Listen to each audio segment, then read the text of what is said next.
gonna say you're looking more and more like your father. And it's creeping the fuck out. It's like really creeping me out, man. Yeah.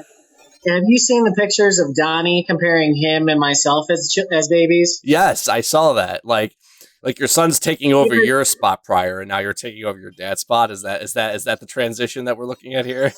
Oh my god, it's fucking terrifying.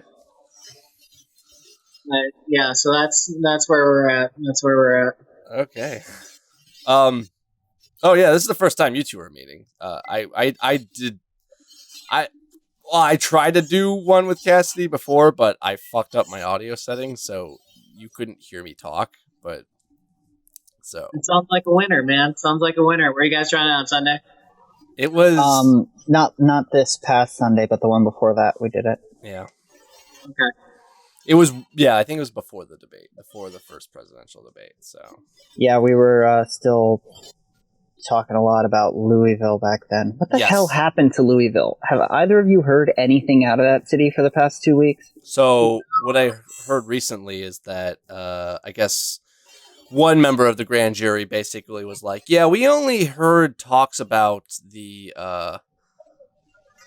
endangerment, and we had no charges on like the murder. And that's what happened. That's why the National Guard now is in the National Guard's in Louisville right now. So, not Louisville. I'm sorry, not Louisville. The other city where Kyle Rittenhouse was at. Wichita. How do you? I don't know how to pronounce it. Or is it Wichita? It's either Wichita or Wichita. Oh, it's Wisconsin. Take this one. No, it's in Kansas. Wisconsin, a state. Well, so yeah, that's what we were talking about before. So yeah. All right. Well, here, I'll share it. I'm ready to go. I got this. Where is it? There we go. Oh, share that. You guys see it? You good? I can now, yes. Yeah, I can see it. All right, can you hear? Well, there's nothing really much going on right now. The sound of silence, man. All right, hang on. All right, hang on. From the University of How about Utah now? in Salt Lake City, welcome to the first and only Vice Presidential Debate of 2020, sponsored by the Nonpartisan Commission on Presidential Debates. I'm Susan Page of USA Today. It is my honor to moderate this debate, an important part of our democracy. In Kingsbury Hall tonight, we have a small and I haven't seen any of it. I know it's been going and on. we've taken I extra haven't precautions started during this watching it pandemic. yet, so I have no idea. Among other things, everyone in the audience is required to wear a face mask, and the candidates will be seated 12 feet apart. I love that she said it was a enthusiastic about their socially distanced debate, and on the first look over her shoulder, there's like 4 people sandwiched right next to each other. Yeah. What's with that's the only divider they got too between the two? And Vice President Mike Pence. So do they know that Pence is negative or positive or what? It'll come out. It's tested positive yet, right? I don't think so. I know he was at that meeting where everybody else got the COVID. The Mask of the Red Death. Has been very poetically just. Senator It's like a Harris GOP and red Vice wedding. President Pence, thank you for being here. We're meeting as President Trump and the First Lady continue to undergo treatment in Washington after testing positive for COVID-19. We send our thoughts and prayers to them for their rapid and complete recovery and for the recovery of everyone afflicted by the coronavirus. The two campaigns and the Commission on Presidential Debates have agreed to the ground rules for tonight. I'm here to enforce them on behalf of the millions of Americans who are watching. She said that in a way like, watch this, Chris Wallace. Watch how I manage a debate. Or at the Commission or anywhere else. Like she's going to have even like the same kind of chore. Or what questions I'll ask. This 90-minute debate will be divided into 9 segments of about 10 minutes each. I'll begin a segment by posing a question to each of you. Sometimes the same question, sometimes a different question on the same topic. You will then have 2 minutes to answer without interruption by me or the other candidate. Then we'll take 6 minutes or so to discuss this. At that point, although there will always be more to say, we'll move on to the next topic. We want a debate that is lively, but Americans also deserve a discussion that is civil. These are. I feel like these were very intentional words that she's using here. 100%. I mean, but Pence is a career politician, though. He's not going to fuck this up. He's got Pence probably is going to have a very, very hard time doing this. Over the past week, Johns Hopkins reports that 39 states have had more COVID cases over the past 7 days than in the week before. 9 states have set new records. Even if a vaccine is released soon, the next administration will face hard choices. What would a Biden administration do in January and February that a Trump administration wouldn't do? Would you impose new lockdowns for businesses and schools and hotspots? That's not even a fair question, because what he'll do is a complete fucking mystery from one day to the next. Thank you, Susan. Well, the American people have witnessed what is the greatest failure of any presidential administration in the history of our country. And here are the facts. 210,000 dead people in our country in just the last several months. Over 7 million people who have contracted this disease. 1 in 5 businesses closed. We're looking at frontline workers who have been treated like sacrificial workers. We are looking at over 30 million people who in the last several months had to file for unemployment. And here's the thing. On January 28th, the vice president and the president were informed about the nature of this pandemic. They were informed that it's Pence was giving off that vibe like, I wish my wife was here. That it is airborne. Mother, please cuddle me, I'm scared. Don't look at the other woman. Don't look at the other woman. Don't look at the other woman. Airborne. This empowered black woman's going to dominate me. It's going to be scary. They didn't tell you. Can you imagine if you knew on January 28th, as opposed to March 13th, what they knew, what you might have done to prepare? They knew and they covered it up. The president said it was a hoax. They minimized the seriousness of it. The president said, you're on one side of his ledger if you wear a mask, you're on the other side of his ledger if you don't. And in spite of all of that, today they still don't have a plan. They still don't have a plan. Well, Joe Biden does. And I don't know, man. Blood for the blood god. For contact, for testing, for administration I'm 100% sure that that's what their plan is. That it will be free for all. That is it's basically work or die. I mean, that I have, knowing that we have to get a hold of what is. I mean, it's pretty self-evident that this administration was caught off guard in like handling this outbreak, so they really had no contingencies about what to do if the virus spread. Vice President Pence, more than 210,000 Americans have died. I don't know if they were so much caught off guard as that they the U.S. didn't death toll as a percentage of our population that too. They thought that than that of almost every other wealthy nation on Earth. For instance, our death rate is. Let's take the Reagan approach. It's you head the administration. It's just the undesirables that'll get it. It'll work itself out. Is the U.S. death toll they probably didn't care because they thought like, nah, it's not going to come here. We got this shit. Than that of almost every other wealthy country, and you have 2 minutes to respond without interruption. Almost every other wealthy country, literally every other wealthy country. Like literally, we're number one in the whole world. Right. Yeah. It's a privilege to be on the stage. I think the only one that even comes close to comparing is Iran and Brazil, right? But I want the American people to know that from the very first day, President Donald Trump has put the health of America first. Before there were more than 5 cases in the United States, all people who had returned from China, President Donald Trump did what no other American president had ever done. And that was he suspended all travel from China, the second largest economy. This is the biggest fucking lie. It didn't matter. It came through Europe. Senator Joe Biden opposed that decision. He said that isn't even what happened. And hysterical. I know. I can tell you, having led the White House Coronavirus Task Force, that decision alone by President Trump So, invaluable time to stand up. did he get his practice lying as a lawyer or just to his wife? I believe it saved hundreds of thousands. You know, I don't know, but like because I remember watching like the 2016 debates with Mike Pence, and he's always see to the delivery of. It's like he's, you know, his rhetoric is literally a personification of him literally trying to dodge bullets right now. The month of February was art to develop I want to point something out. He just said that they released like millions of pieces of personal protection equipment. Does anybody else remember the mad shortage that we went through, or Kushner saying we can't release the federal stockpile? Yeah, no, because that's the federal stockpile. The states are supposed to have their own.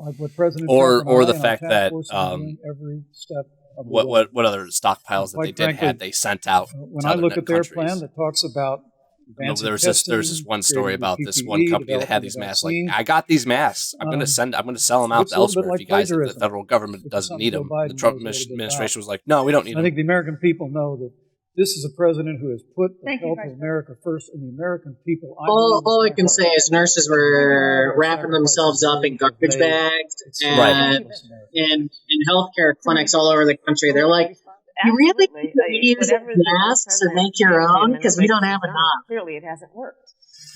When you're looking at over 210,000 dead bodies in our country, American lives. Write that down, Pence. 210,000 dead. Okay. That loss. And you know, the vice president is the head of the task force and knew on January 28th how serious this was. And then thanks to Bob Woodward, we learned that they knew about it. And then when that was exposed, the vice president said, when asked, well, why didn't y'all tell anybody? He said, because the president wanted people to remain calm. Well, let's go. But Susan, this is important. I want to add, Mr. Vice President, I'm speaking. I'm speaking.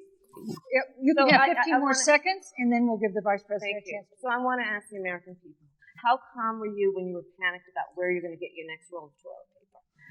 God, I fucking remember that shit. I was working.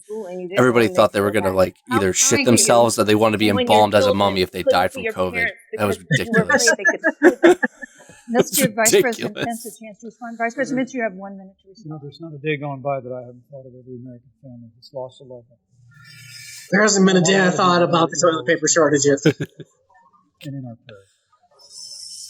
But when you say what the American people have done over these last 8 months, thank goodness this is a theocracy, or that would be really embarrassing for him to say. The sacrifices the American people have. The reality, if I may finish, Senator. The reality is, Dr. Fauci said, everything that he told the president in the Oval Office, the president told the American people. Now, President Trump, I will tell you, has boundless confidence in the American people, and he always spoke with confidence that we'd get through this together.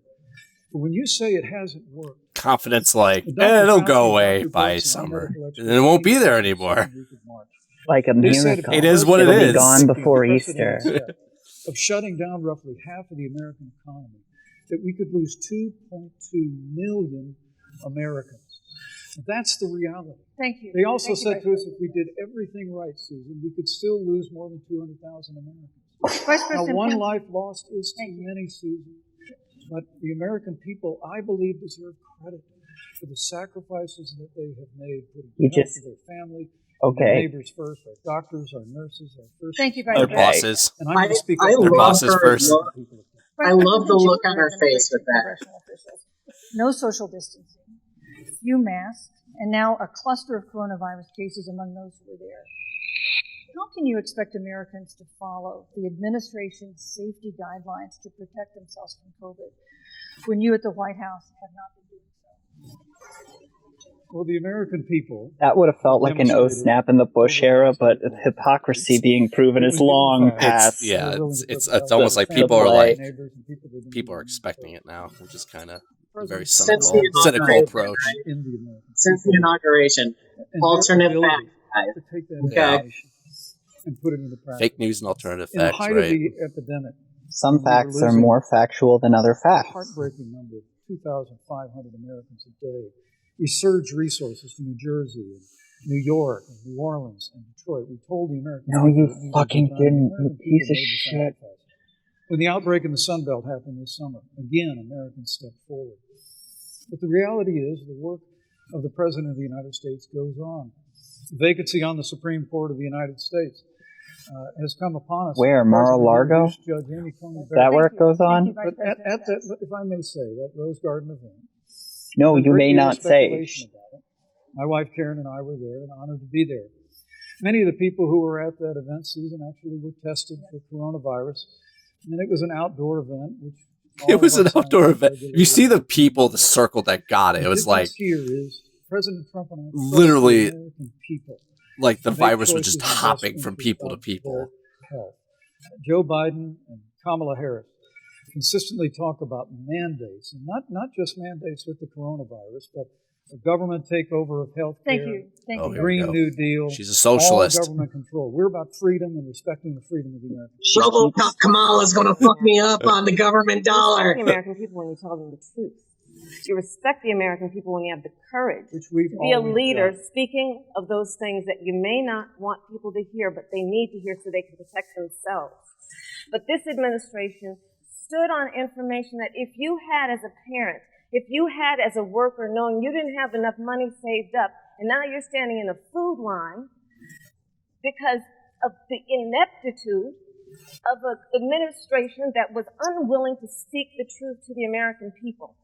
Yeah, that was a clumsy play. Caring about the American people have had to sacrifice far too much because of the incompetence of this administration. It is asking too much of the people. It is asking too much of the people. That they would not be equipped with the information they need to help themselves to protect their parents and their children. Sorry. Kamala Harris, Senator Harris, I'm sorry. It's fine, I'm Kamala. No, you're Senator Harris to me. For life to get back to normal, I like that. Dr. Anthony Fauci and other experts say that most of the people who can be vaccinated need to be vaccinated. But half of Americans now say they wouldn't take a vaccine if it was released now. If the Trump administration approves a vaccine... What are your views on that? If they did release the vaccine early, would you take it? I mean, I love vaccinations. I absolutely adore them. I think they're the greatest way to prevent disease. I wouldn't trust one put out before Election Day by this administration pushing through under new rules. I was just thinking about that because I just got my flu shot today, so I'm just like... In recent days, the president... I know they're going to probably pull some shit with like this vaccine in order to get votes. So they've already pushed past FDA regulations where they're looking at like any roll-up for the first history on January 20th. Giving will be the vice president, if there's any side effects right. with vaccine. So Donald Trump I would 75 years old. I am a huge advocate for vaccines. Get vaccinated, get the flu shot. It is one of the best investments you will make.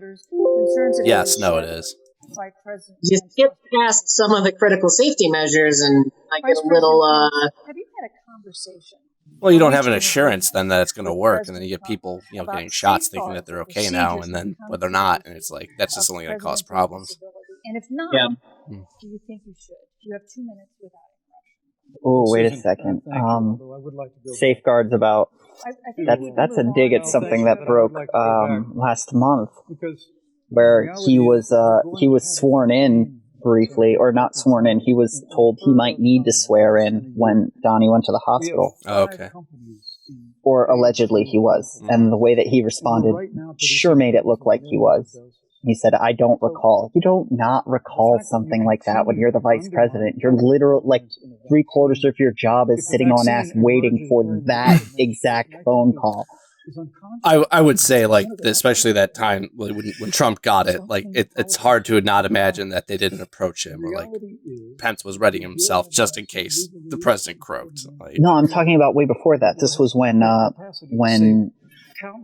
in 2019, Trump ended up going to the hospital real quick, unscheduled. Oh, I don't remember that one. Yeah, it's a constant barrage. You can't keep up with all of the scandals because there's just too many of them. Yeah, I'm sure I just talked over like 5 different things that I'd love to talk about for another 10 minutes, but it's too much. Yeah. Thankfully, it ended up not being as lethal as the coronavirus. But before the end of the year, when Joe Biden was vice president of the United States, not 7.5 million people contracted the swine flu. 60 million Americans contracted the swine flu. swine flu. Hey, do you guys remember swine flu? Because, like, I do, and I remember it not being a huge deal. Yeah, it was not a deal. Yeah, hey guys, look, they got a much less serious flu. Would say last year. I mean, if Kamala was smart, she would probably hit back with how, Biden and Obama handled the Ebola crisis. Yeah, that's more to the point, I think. Yeah. They left an empty and hollow plan. But oh, is this going to kill you by shitting blood out of your ass? We got you, buddy. Don't worry. Senator, please Thank you, Vice stop President. undermining confidence in the vaccine. Senator Harris, let me ask you the same question that I asked Vice President Pence, which is, That's had a just a binary conversation thing. or reached an agreement with Vice President Biden about safeguards or procedures when it comes to the issue of presidential disability? And if not, and if you win the election next month, do you think you should? You have 2 minutes uninterrupted. So let me tell you. Dude, she's going to accidentally kick that life support switch. She's going to be like Anna Nicole Smith, like, oh, fuck, oh. Listen, we all know why I'm on this ticket, so. I thought about my mother. Who if any of you think that Joe Biden is running for 2 terms, I got a bridge to sell you. Well, he'll run. He just won't. He'll just collapse of exhaustion 200 meters before the finish line. Make her proud. Joe and I were raised in a very. He'd be our new oldest president, wouldn't he? Values that are about hard work. He would. About the value and yeah, because right now Trump holds the record as being the oldest elected president. And I think Joe asked me to serve. And had either he gone up against Biden or Bernie, those two would have been the new oldest presidents elected. Where I created models of innovation for law enforcement in terms of reform of the criminal justice system. I was elected the first woman of color and black woman to be elected Attorney General. If Mike Pence had any savvy, he would probably bring up Kamala's record as Attorney General of California and how she let Steve Mnuchin get away and why we have to deal with him now as Treasury Secretary. Yeah. Like that. No, wait a second. No, taking advantage of veterans. That would be like the worst self-own that you could possibly do. Like, I kind of want to see that now, though. I wouldn't put it past him. I would not. Threats to our nation and hotspots around the world. I've traveled the world. See, this type of thing that like Pence has to do now, I don't think he has it in him. Like he's more like damage control, but like he's not really so much an attacker. He's like he plays good defense in terms of like deflecting the accusations against the administration. But I think he's pretty weak in terms of like delivering, attacks that criticize his opponents. She didn't answer the question. That is also true. Nothing about what she said just answered the question. That annoys the crap the out of modern me. norm until the 2016 election. And in recent days, President Trump's doctors have given misleading answers or refused to answer basic questions about his health. And my question to each of you in turn is this information voters deserve to know? Vice President Pence, would you like to go first? Well, Susan, thank you. And let me say, on behalf of the President and the First Lady, how moved we've all been by the outpouring of prayers and concern for the President. And I do Mostly believe the bowels. of prayers and the concern that have ushered forth for every American impacted by the coronavirus. But the care the President received at Walter Reed Hospital, some of the best in the world. The White House doctors was exceptional. And the transparency that they practiced all along the way will continue. No, I don't know if you guys saw that interview with the doctors. Now, what he said was the transparency they've practiced all along the way will continue. That means there will be no transparency going forward. It's a coded statement. It's a good way for him to not lie, but still sound like. I also want to congratulate you. Pence in doublespeak? As I did on that phone call. Don't the say. historic nature of your nomination. God, I'm actually really glad he's not president. I He would have never been way expected better to at be on navigating stage all of for this. Would be in a much bigger pickle. See, that's what I'm concerned about. Cause like, you The know, reality is, with all this happening, We've got like, cause you election. know, the Trump supporters for aren't the going to go American away people, should let's Trump get be down to defeated. here.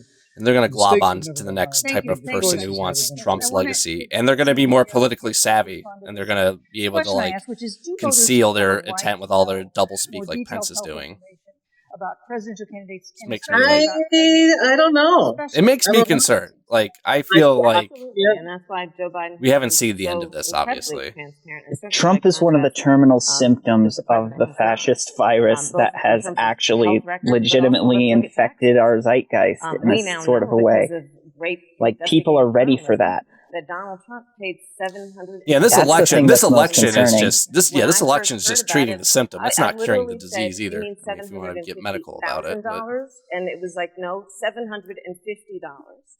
We now No, know I Donald Trump would agree with you owns guys on and is in debt all of that. $400 million. I don't know And just if so the Trump everyone is clear, supporters would when we jump say on in debt, defense. it means you owe money to no, Oh, I'm they not saying absolutely Pence would. necessarily. Like really I would say that they would be who more the prone to somebody president like of the Tom United Cotton. States, I feel like commander he's in setting chief, himself up to be the owes successor money to the to Trump because legacy, the American and he is people definitely more right political to savvy know than Trump is. what But is influencing that's not saying the much. But president's you know what I mean. decisions, and is he making He those could decisions Right. he could on the use best rhetoric interest of like the American Pence is doing people right now in of this you debate.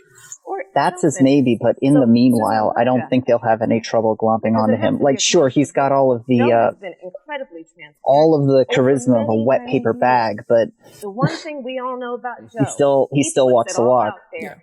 Yeah. He is honest. He is forthright. But Donald Trump, on the Oh, other hand, that was has a been lot for covering Kamala. up everything. Thank you. Oh, he's Senator. not. I He's wanna an give your opportunist. take on this. Well, look, I respect the fact that Joe Biden spent 47 years Like, in public for real, vote for Joe Biden, everybody, but public service Jesus. as well. The American people have a president who's a businessman. Do the American people care about morality? I'm not sure. Tens of millions of It's dollars. just in morality tends to vary payroll between Americans. taxes, property taxes. He's created tens of thousands of American jobs. And the president said those public reports are not accurate. And the president's also released literally stacks of financial disclosures the American people can review just as... You know, I feel like a lot of people The are distinction missing the here point is that of Trump's Joe Biden, like tax 47 returns. years Like public service. he didn't We do knew all anything of that. illegal. It just He brought shows that all he's of just a that shitty experience 4 business years guy. ago. So Thank you, And Vice I know President. there's I this don't know belief. about that. There's this Cutting belief in taxes, American rolling politics, back like, yeah, I want a regulations. president Thank that's you, like a Vice good President. businessman, knows how to Fighting run for a free and business and fair stuff. trade. Well, here's a guy that Have fucking you can't seen- Thank you, Vice run a President. business. He Joe runs Biden them into the ground. and Like, Kamala Harris. how would you That's a good judge that as segue being an into our effective third executive topic, officer? Which is about the economy. Have you This has seen been Legal another Eagle's aspect of review life that Americans have been so on affected Trump's tax returns? by I this have not. I guess I coronavirus. should We watch have a it then. jobs crisis brewing. On The Friday, we learned that the $70,000 hair. unemployment rate Oh, declined well, there's 7% that. I mean, in yeah, he September, obviously is but not the the best job growth had spender. stalled, and that was before He also the double latest paid round of Ivanka. layoffs There's a lot of in the airline money industry being at Disney and funneled elsewhere. Hundreds in of thousands of very, discouraged workers have stopped looking for work. Nearly let's call it 11 million pernicious jobs that existed ways, at the which beginning of the year to me haven't been smells replaced. like tax Those evasion. hardest hit Yeah, were there's Latinos, not blacks, no and reason that the New York Senator Harris, Department of Biden Revenue Harris is campaign has standing closely by with an focused on the indictment economy, ready and you for would him. pay for that. Well, I'm New looking at spending by the tax raising returns. I'm $4 feeling trillion like you're looking at all these losses. on Who wealthy the fuck is still individuals lending and him money? corporations. So yeah, obviously Some there's economists something to warn look that into could that. curb entrepreneurial ventures that fuel growth and create jobs. Yeah, Would raising taxes put the just a friendly recovery reminder at that risk? Jeffrey And Epstein you have did not 2 kill minutes to himself. answer uninterrupted. On the issue of the economy, I think there couldn't be a more fundamental difference between Donald Trump and Joe Biden. Yeah, there Joe sure could. Biden believes you measure the health and the strength of America's economy based on the health and the strength of the American worker and the American family. On the other hand, does he you have though? Donald I'm Trump, dubious. who measures the strength of the economy based on how rich people are doing, which is why he passed. Well, I'm She's- not giving anyone else more health care, guys. She's structuring it like, yeah, we're going to expand Obamacare and have the public option, so everybody at least has some health insurance. On day one, Joe Biden Over under Biden died. He puts in Medicare for all. What he'll do with the money is invest it in the American people. I will feel like he is a block. That is about investing in Listen, something I don't want to Donald like Trump call said it right he'd now, do. but let's just suppose Joe Biden is president. He's going to be this. He's going to try and be this balancing act between the polarized opposites that are. That's why he's saying shit like, "Listen, I'm not a socialist. I beat the socialists. Listen, I'm not gonna. I don't support the Medicare for all deal. I got my own plan." He's trying to be this. His own plan's Medicare for all, except like a shitty backdoor version that doesn't actually quite cover everybody. So that we were an innovation leader on the globe. How successful that is he going to be at this balancing act?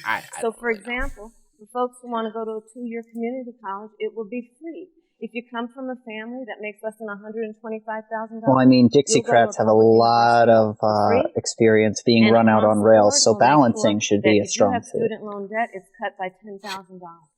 That's how Joe Biden thinks about the economy, which is it's about investing in the people of our country as opposed to passing a tax bill. I mean, this is what I'm talking about. What she's talking about right now is basically a Band-Aid from a hemorrhaging problem. Like, it's not... I mean, is it better than what we currently have right now? Yes. Is it, going to substantially fix the situation? No. But the latest economic report extreme doubts that's not happening. Should Americans be braced for an economic comeback that is going to take not months? And if you have more disaffected people, they're going to lose the support in this. People need to keep in mind that this is President Trump and I took office. The Biden administration is playing on easy mode right now. The Trump administration is fucking abysmal. Joe Biden in this entire year. They could have lose to a used paper towel.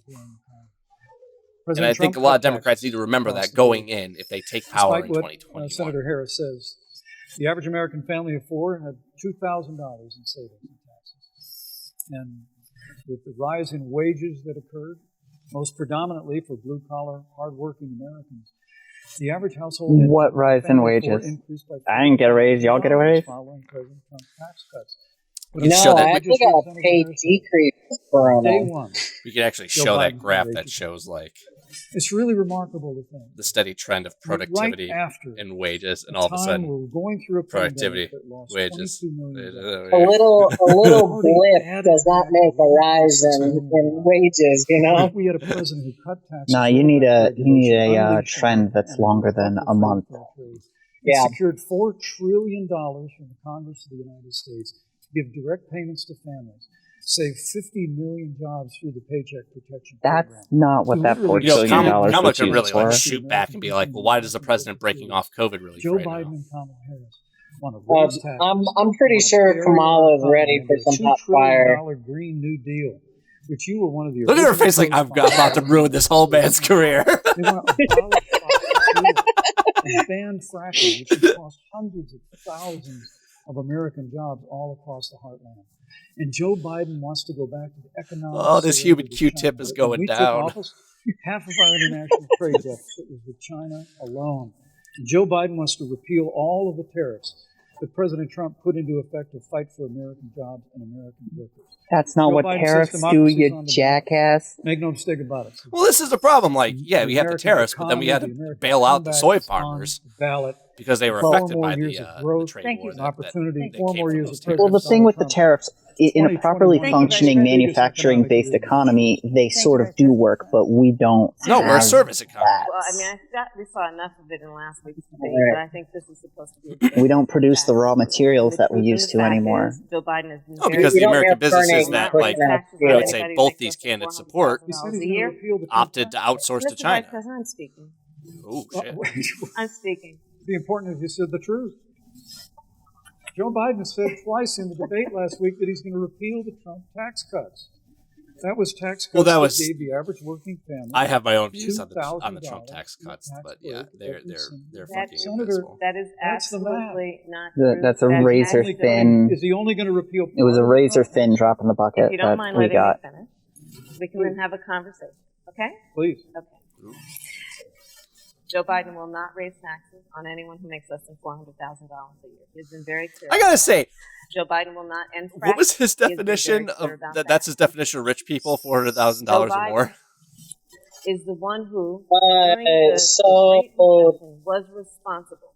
The like $400,000 line. And now the Trump Pence administration, everyone underneath that will be set.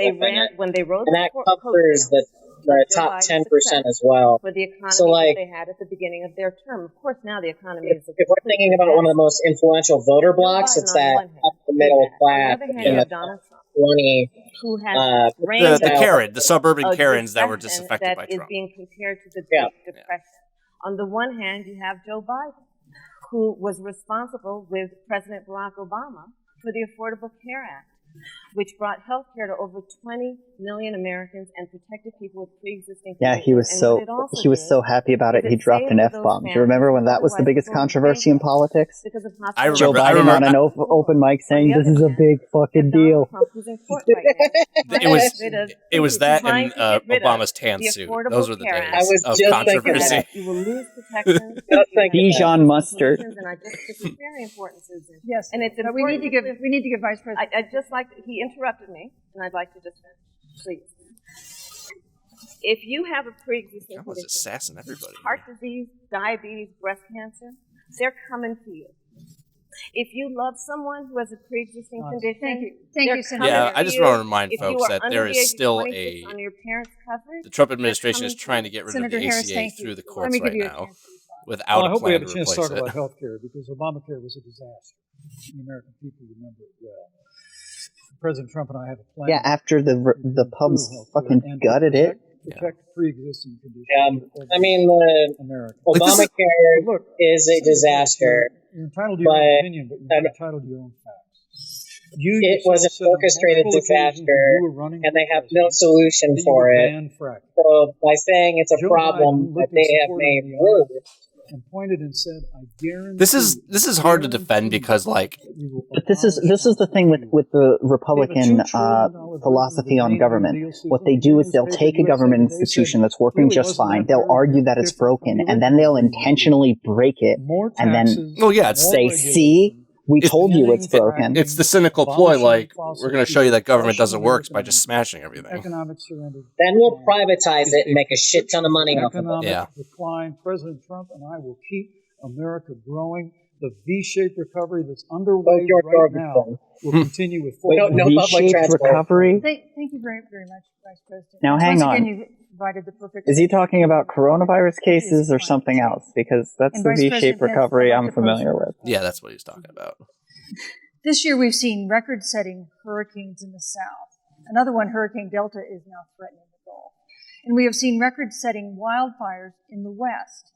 Do you believe, as the scientific community has concluded, that man-made climate change has made wildfires bigger, hotter, and more deadly, and have made hurricanes wetter, slower, and more damaging? Did you guys ever see, like, what was it, ExxonMobil in 1982 made pretty accurate projections of their CO2 emissions?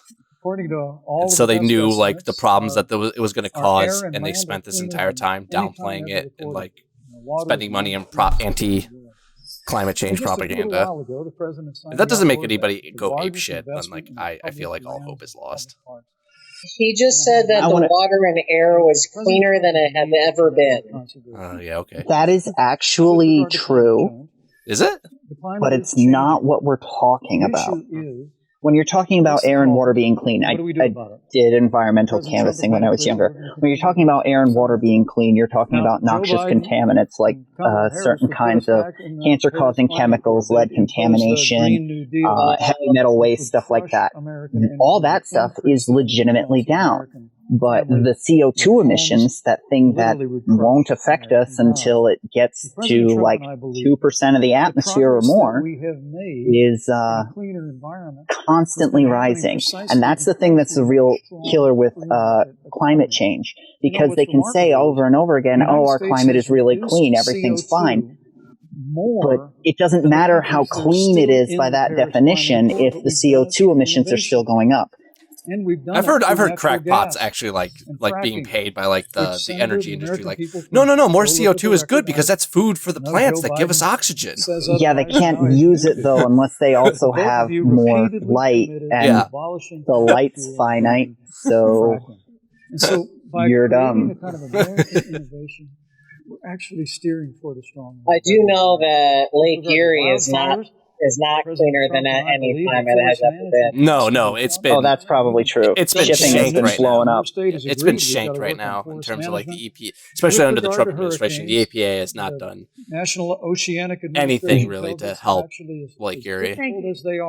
That's absolutely true. One of the things that's been helping the environment is, and this was already happening during the Bush administration, state DEPs started taking over a lot of the load, and still kind of are. So it really depends what color your state is as to how good your environmental legislation is going to be. But Vice President Biden said in last week's debate, our state has one of the Colorado has one of the most stringent. But if you look at the Biden-Harris campaign website, it describes the Green New Deal. We also have as a shit air quality. So, what exactly would be the stance of a Biden-Harris administration toward the Green New Deal? You have 2 minutes uninterrupted. Somewhere AOC is just sitting back in her chair like, yep, keep talking about it. Keep talking about it. That Joe Biden will not ban fracking. That is a fact. That is he should. I will repeat. Don't say that. Joe Biden has been very he thinks about. You're courting the 4 Republicans sitting on the fence, and you're alienating the 2 million progressives sitting over there. Well, this is like I think this is like the weakest of Joe Biden's campaign promise is his environmental pledges. They're probably the weakest ever. Part of those jobs will be created by Joe Biden. We need to stop greenhouse gas emissions by 2050, or everyone's going to die. So cut them in half by 2070. That's what I'm hearing. Yeah, we'll do that. The west coast of our country is burning, including my home state of California. Joe sees what is happening on the Gulf states. Girl, you've already won California. Don't call Joe has seen and talked with the farmers in Iowa. California, the swing state, has been destroyed because of floods. And so Joe believes, again, in science. I'll tell you something, Susan. I served, when I first got to the Senate, on the committee that's responsible for the environment. Do you know this administration took the word science off the website and then took the phrase climate change off the website? Yes, they did. Pence, you can go look at it right now. We can do it together. It'll be a group activity. Come on now, children. Donald Trump, when asked about the wildfires in California, and the question was, the science is telling us this. You know what Donald Trump said?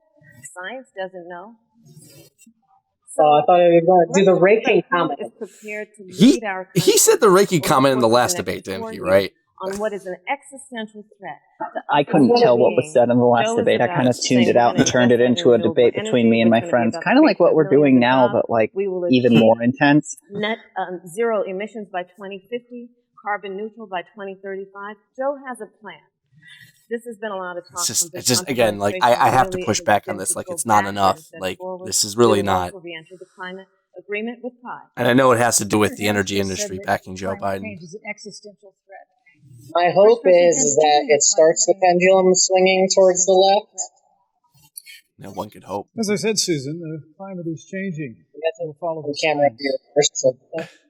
Once again, Senator Harris is denying the fact that they're going to raise taxes on every American. Joe Biden said that has nothing to do with what we were just you know what? Let's talk about taxes. Going to repeal the current tax cuts.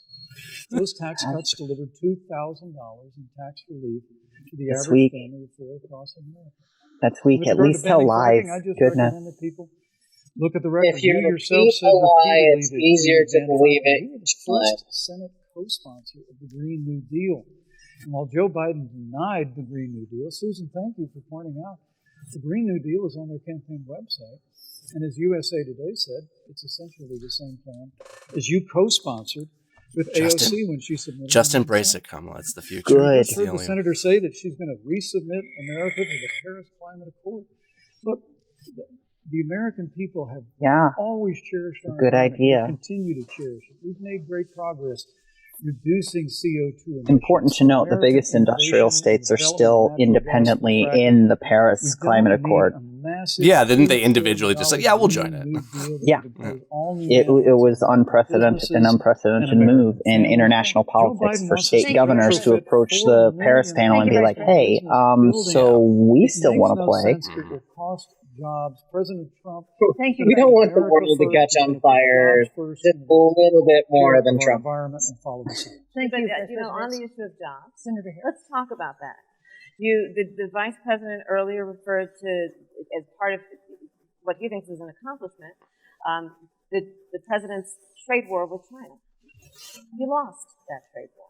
He lost it. What ended up happening is because of a so-called trade war with China, America lost 300,000 manufacturing jobs. Farmers have experienced bankruptcy because of it. We are in a manufacturing recession because of it. And when we look at where this administration has been, there are estimates that by the end of the term of this administration, I mean, this they problem will really have isn't going to be lost solved more unless you jobs deal with some type than of almost punishments any for businesses other that decide to presidential outsource to China. administration. Like, this is. And the American people know what I'm talking about. You know, I think about 20-year-olds. You know, we have a 20-year-old. I recommend anybody who's watching this to also listen who are coming out to of high Richard school and Wolff as college he right now, explains and how you're wondering, is there gonna be China was able to jobs there? seize on American We're business looking at greed people who are trying to and figure exploiting out that how they're gonna to their pay own rent advantage by the end at of our the month. expense. Almost half of American renters are worried about whether they're going to be able to pay rent by the end of the month. This is where the Wait, how long is that? I know because America Trump, right in an now, executive and it is order, put that because of moratorium the on catastrophe evictions. But and how the long is it? failure of leadership of this Is it for the I believe rest it of the runs out at the end of this month. Harris. I Oh, think. oh, Don't shoot. quote me on that, but I'm pretty sure it runs out at the end of October. Well, I'd love to. I thought it was August, but did he extend it? He did extend it. That's why I was like, I didn't know how long he extended it to. Joe Biden has been a cheerleader for communist China through over the last several Oh, decades. communist China. You want to check that off your bingo card, everybody? I forgot I shared the bingo card earlier. I should have fucking had it with me. 200,000 manufacturing jobs. And President Obama said they were never coming back. He said we needed a magic wand to bring them back. In our first 3 years, We don't need a magic cut wand. back We need rollback decent regulation, wages. Unleashed American energy. This administration saw 500,000 Thank you, Vice manufacturing jobs. We need to And that's exactly basically the kind stop, of road- No, it didn't. the free movement of businesses going over this pandemic. borders. Green New Thank you. Deal, See, this is- massive new mandates, This is Paris why we Climate have this Accord. problem. It's going to kill jobs. This is one of the just like things it that killed hangs jobs. with a lot of I just- people, I just need to respond especially very people who quickly. call 30 themselves seconds. liberal, Thank you. is, Thank you. when you say globalization, Biden what comes is to mind responsible immediately for is saving free America's trade auto between industry, lots of and you different voted against countries, it. which is So let's fundamentally a set the good record straight. thing. But Thank you. what it hides and what Who's it it good slips under for, the though? rug, We have, what it as our slips next under the rug topic, is that we it have no more allows companies complicated here or to consequential exploit foreign relationship shitty labor than the one conditions with China. abroad, which means they can still exploit child labor, they can still exploit slave labor, and get away with it scot-free. Nestle straight up said that if it wasn't for slave labor, Americans wouldn't be able to afford chocolate. Yeah. Well, then maybe we don't Vice need President fucking Pence, chocolate. how would you Jesus describe fucking our- Christ. Our fundamental relationship. It's because that age-old saying, like, just Competitors, because And I love people, chocolate. yeah, it's that age-old saying, just because people want to see the burger doesn't mean they want to see the cow. Well, before I leave that, let me speak to voting records if I can. You know, everybody knows that NAFTA cost literally thousands of American factories to close. We saw automotive Hey, jobs baby. go south of President Trump. My darling wife. Oh. To renegotiate that. The United States Mexico Canada agreement is now the law of the land. You were like way more conspicuous as a robed figure running across the back. I just want you to know that. 10 members of the Senate who So voted you're preparing to cast a spell? It was a huge win for American auto workers. It was a huge win for American farmers, especially dairy in the upper Midwest. But Senator, you said What is the name of the new agreement now? USMCA? that you put your radical environmental agenda ahead of American auto workers and ahead of American jobs. Now hang on, radical No, it's environmental probably agenda. Hey, I'd like to not Biden be and dead in Harris? 50 years. Kamala Harris was the most liberal member of the United States Senate in 2019. When did that get radical? More liberal than any of the others in the United States Senate. So, now with regard to China, look, Susan, first and foremost, China is So, sublime. how many knuckle draggers do you think are hanging President on Trump every is not happy about it. He's made that very clear. Made it clear again today. I wish I could tell China and the World Health Organization did not play straight with the American people. They did not let our personnel into China. Well, no, No, that's that's bullshit. true. Well, there were people already embedded in China at the time, so he's like half true there. in dealing Yeah. with Just China, Trump has a also the serious United States, distrust and standing up to distaste China for our and intelligence taking community advantage that he of ignored the decades warnings that they gave in him. the wake of Joe Biden's Well, one of the cheerleading things for China. that's President absolutely Trump made true that is that decision before the end of January to suspend all travel from China did And again, the American people significantly deserve to know conceal the Joe Biden scope and opposed danger of Trump's this decision to virus suspend all for travel several from months, for China. a long He said it was time. hysterical. He said Thank you, That's Vice what's President. true about President this. Trump Vice has President stood But with like, China. We're going to continue whether to that stay strong. Thank you, means, Vice President.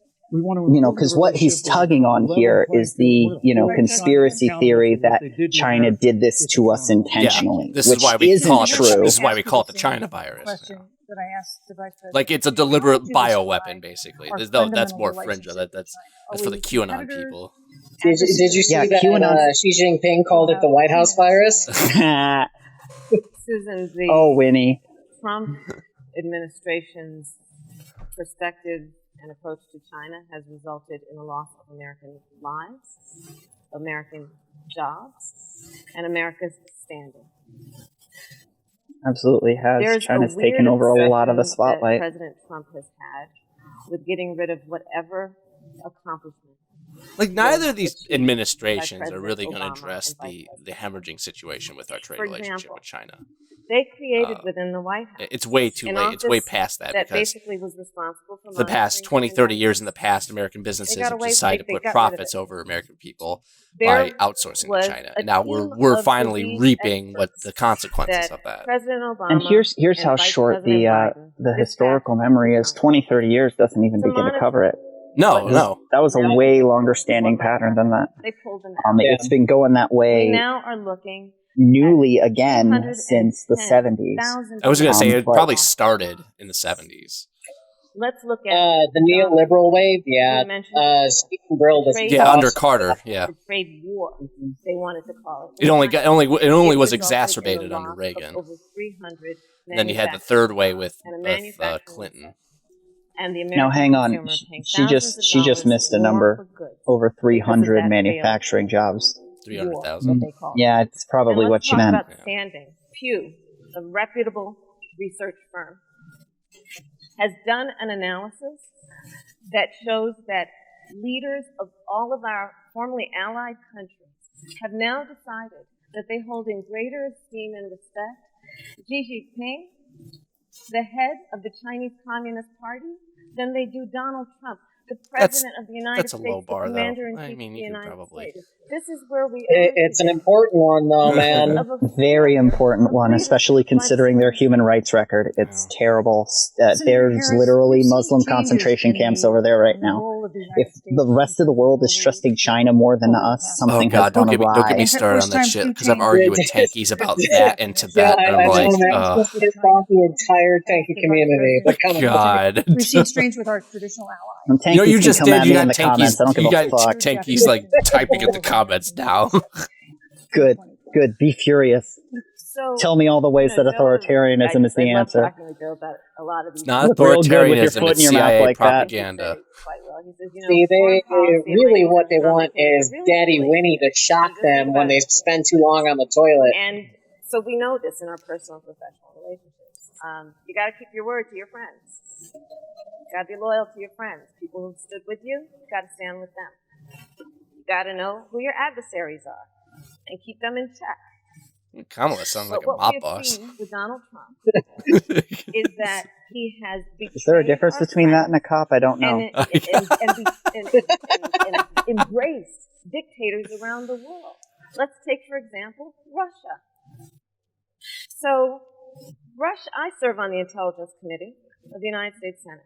I will say that Russia's an America's annoyance, but in intelligence terms of like a community geopolitical told us threat, they're really Russia in terms of like interfered in China, elections they're of not. President of the United It's- States 20,000 in nuclear 2016 warheads, and they're 2020. absolutely a geopolitical Christopher threat. Wray, Oh, the 20,000 or is it of the FBI, 2,000? said the 20,000. Is it 20,000? Because I thought. 20,000.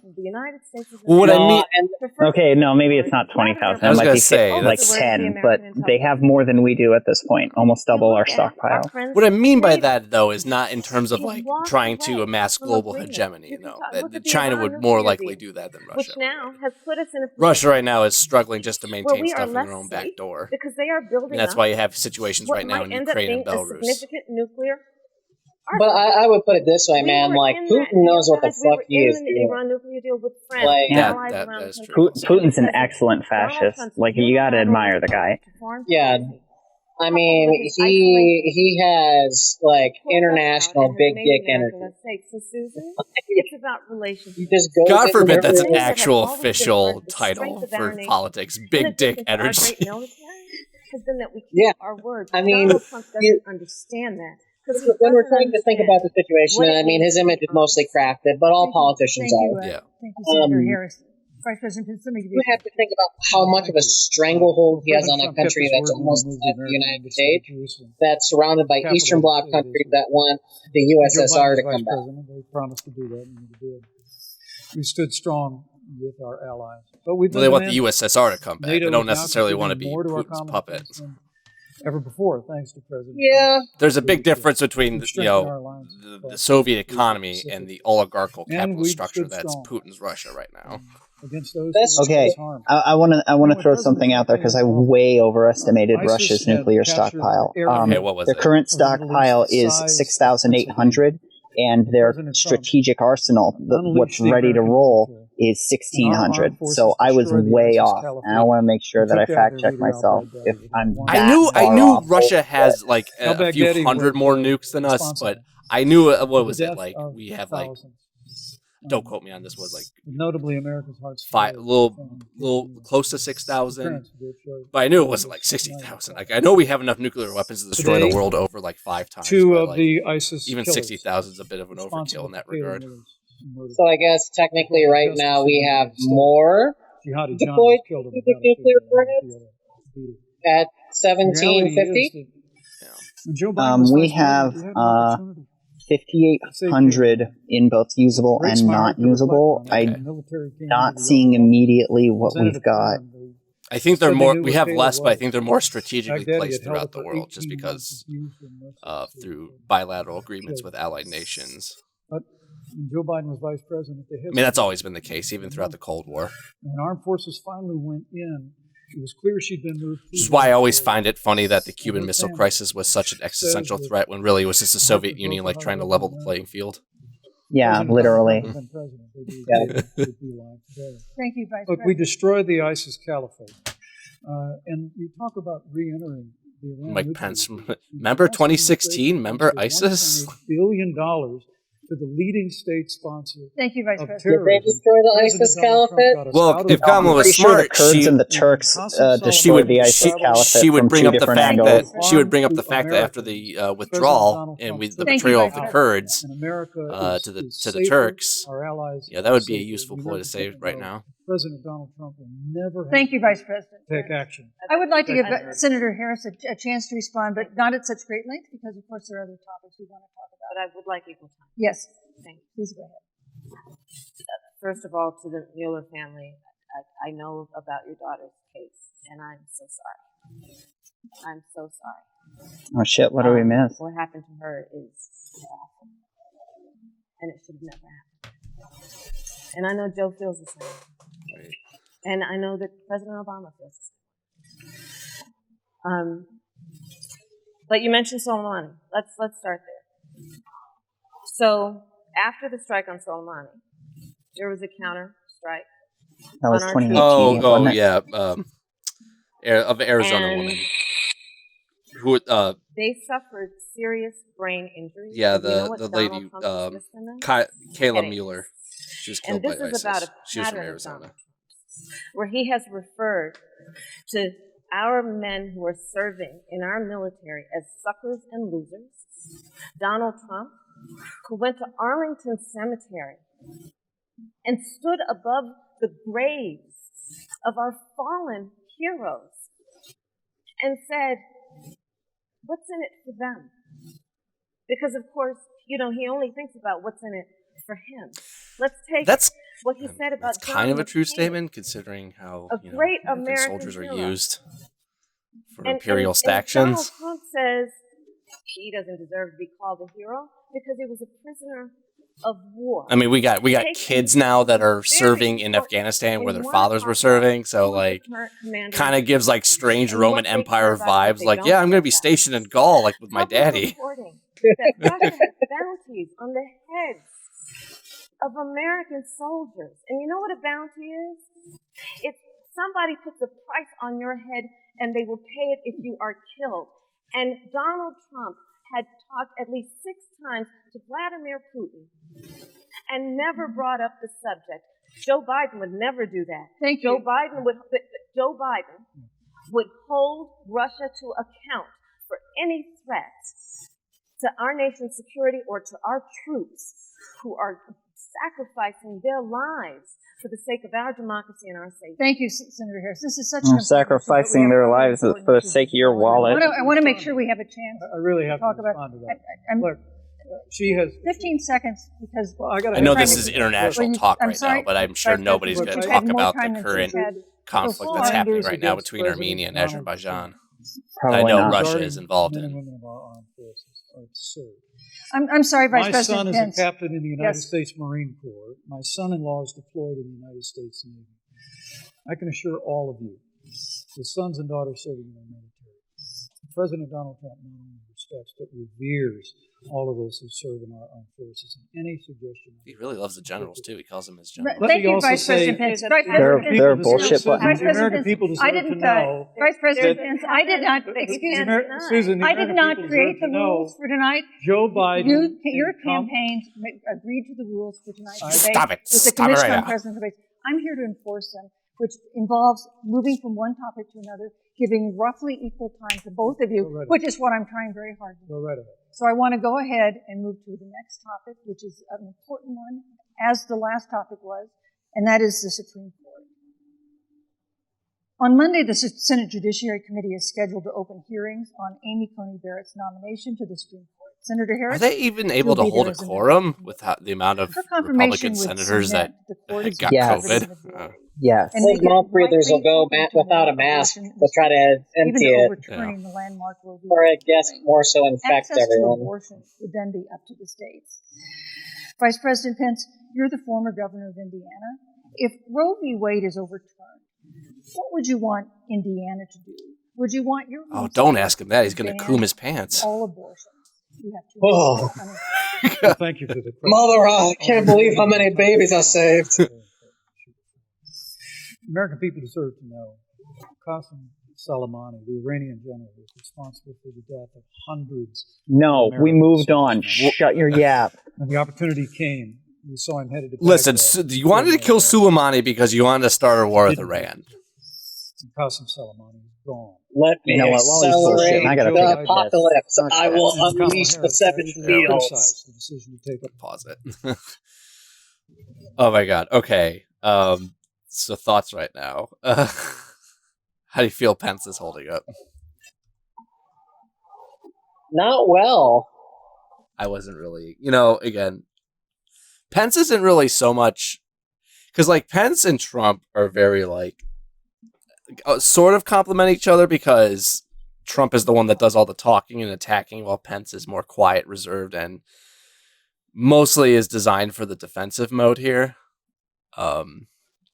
So for him to be like, I with everything that's happened right now, I feel like he already lost this battle going in. Like, I don't know, like, what the GOP, what the Trump campaign can expect out of him and what he can do here. It's just like, I mean, basically all Harris has to do right now is just not fuck up, and she's been doing that pretty well. Yeah. If RoboCop can do anything, man, she can just not fall on her face. Yeah. And she knows what game she's playing right now. Like, listen, when Joe Biden's elected president, I'll be the new Dick Cheney.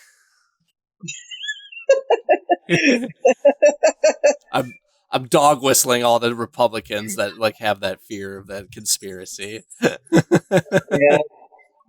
Appreciate you paused it for me. Yeah, we're not gonna win. We're gonna go on without you. No, I mean, he's just freaking yammering. I want to hear this guy admit that he would ban abortion across his state if he still had the power to do it, not continue jerking off about Soleimani. That's Qasem Soleimani. It's really inexplicable, but with regard to Joe Biden, it's explainable. Because history records that Joe Biden actually opposed the raid against Osama bin Laden. It's absolutely essential that we have a commander-in-chief who will not hesitate to act to protect American lives and to protect American service members, and that's what you have in President Donald Trump. Even That's if it interesting. means breaking international law. That's interesting. Like, in terms of context, did Joe Biden initially thought because the intelligence of where Osama bin Laden was a bit dodgy, he wasn't sure it was confirmed or not, or did he have more concerns listen, if you do this, we're going to break international protocol here and invade another country for a couple minutes to kill somebody? Kavanaugh received with treatment from you and others. Yeah, I mean, to me, it gives a very Roman Empire vibe. We have to invade this country to defend the people. We're not the aggressors. When Judge Barrett was being confirmed for the Court of Appeals, expressed concern that the dogma of her faith lived loudly in her. Dick Durbin of Illinois said that it was a concern. Senator, people need to remind, there's actual records right now of Amy Coney Barrett supporting some type of anti-abortion initiative. It has her signature on it. Thank you, Vice President. So that, of course, is going to be brought up in the Judiciary Committee. They also want to criminalize homosexuality. Well, that was what Fred Senator Thompson, Harris, John. you're the senator from and former Attorney General of California. So let me ask you a parallel. Oh God, what's the black guy? What's the justice name? Clarence Thomas. Clarence Thomas. What would you want? The black guy. Well, he's the black guy on the fucking Supreme Court. I was going to say Fred Thompson, but he's an actor. I was like, no, it's Clarence Thomas. He basically came up. They want to relook at the the Davis decision? Obergefell. Yeah. That we would not. They want to relook at Obergefell and then how that relates to Davis. Yeah. Second practicing Catholic as president of the United States. On the issue of identity politics. Joe and I are very clear, as are the majority of the American people. We are 27 days before the decision about who will be the next president of the United States. And, before, when this conversation has come up, it's been about election year or election time. We're literally in an election. Over 4 million people have voted. People are in the process of voting right now. And so Joe has been very clear, as the American people are. Let the American people fill that seat in the White House, and then we'll fill that seat on the United States Supreme Court. And to your point, Susan, the issues before us couldn't be more serious. There's the issue of choice, and I will always fight for a woman's right to make a decision about her own body. It should be her decision and not that of Donald Trump and the Vice President, Michael Pence. But let's also look at what else is before the court. It's the Affordable Care Act.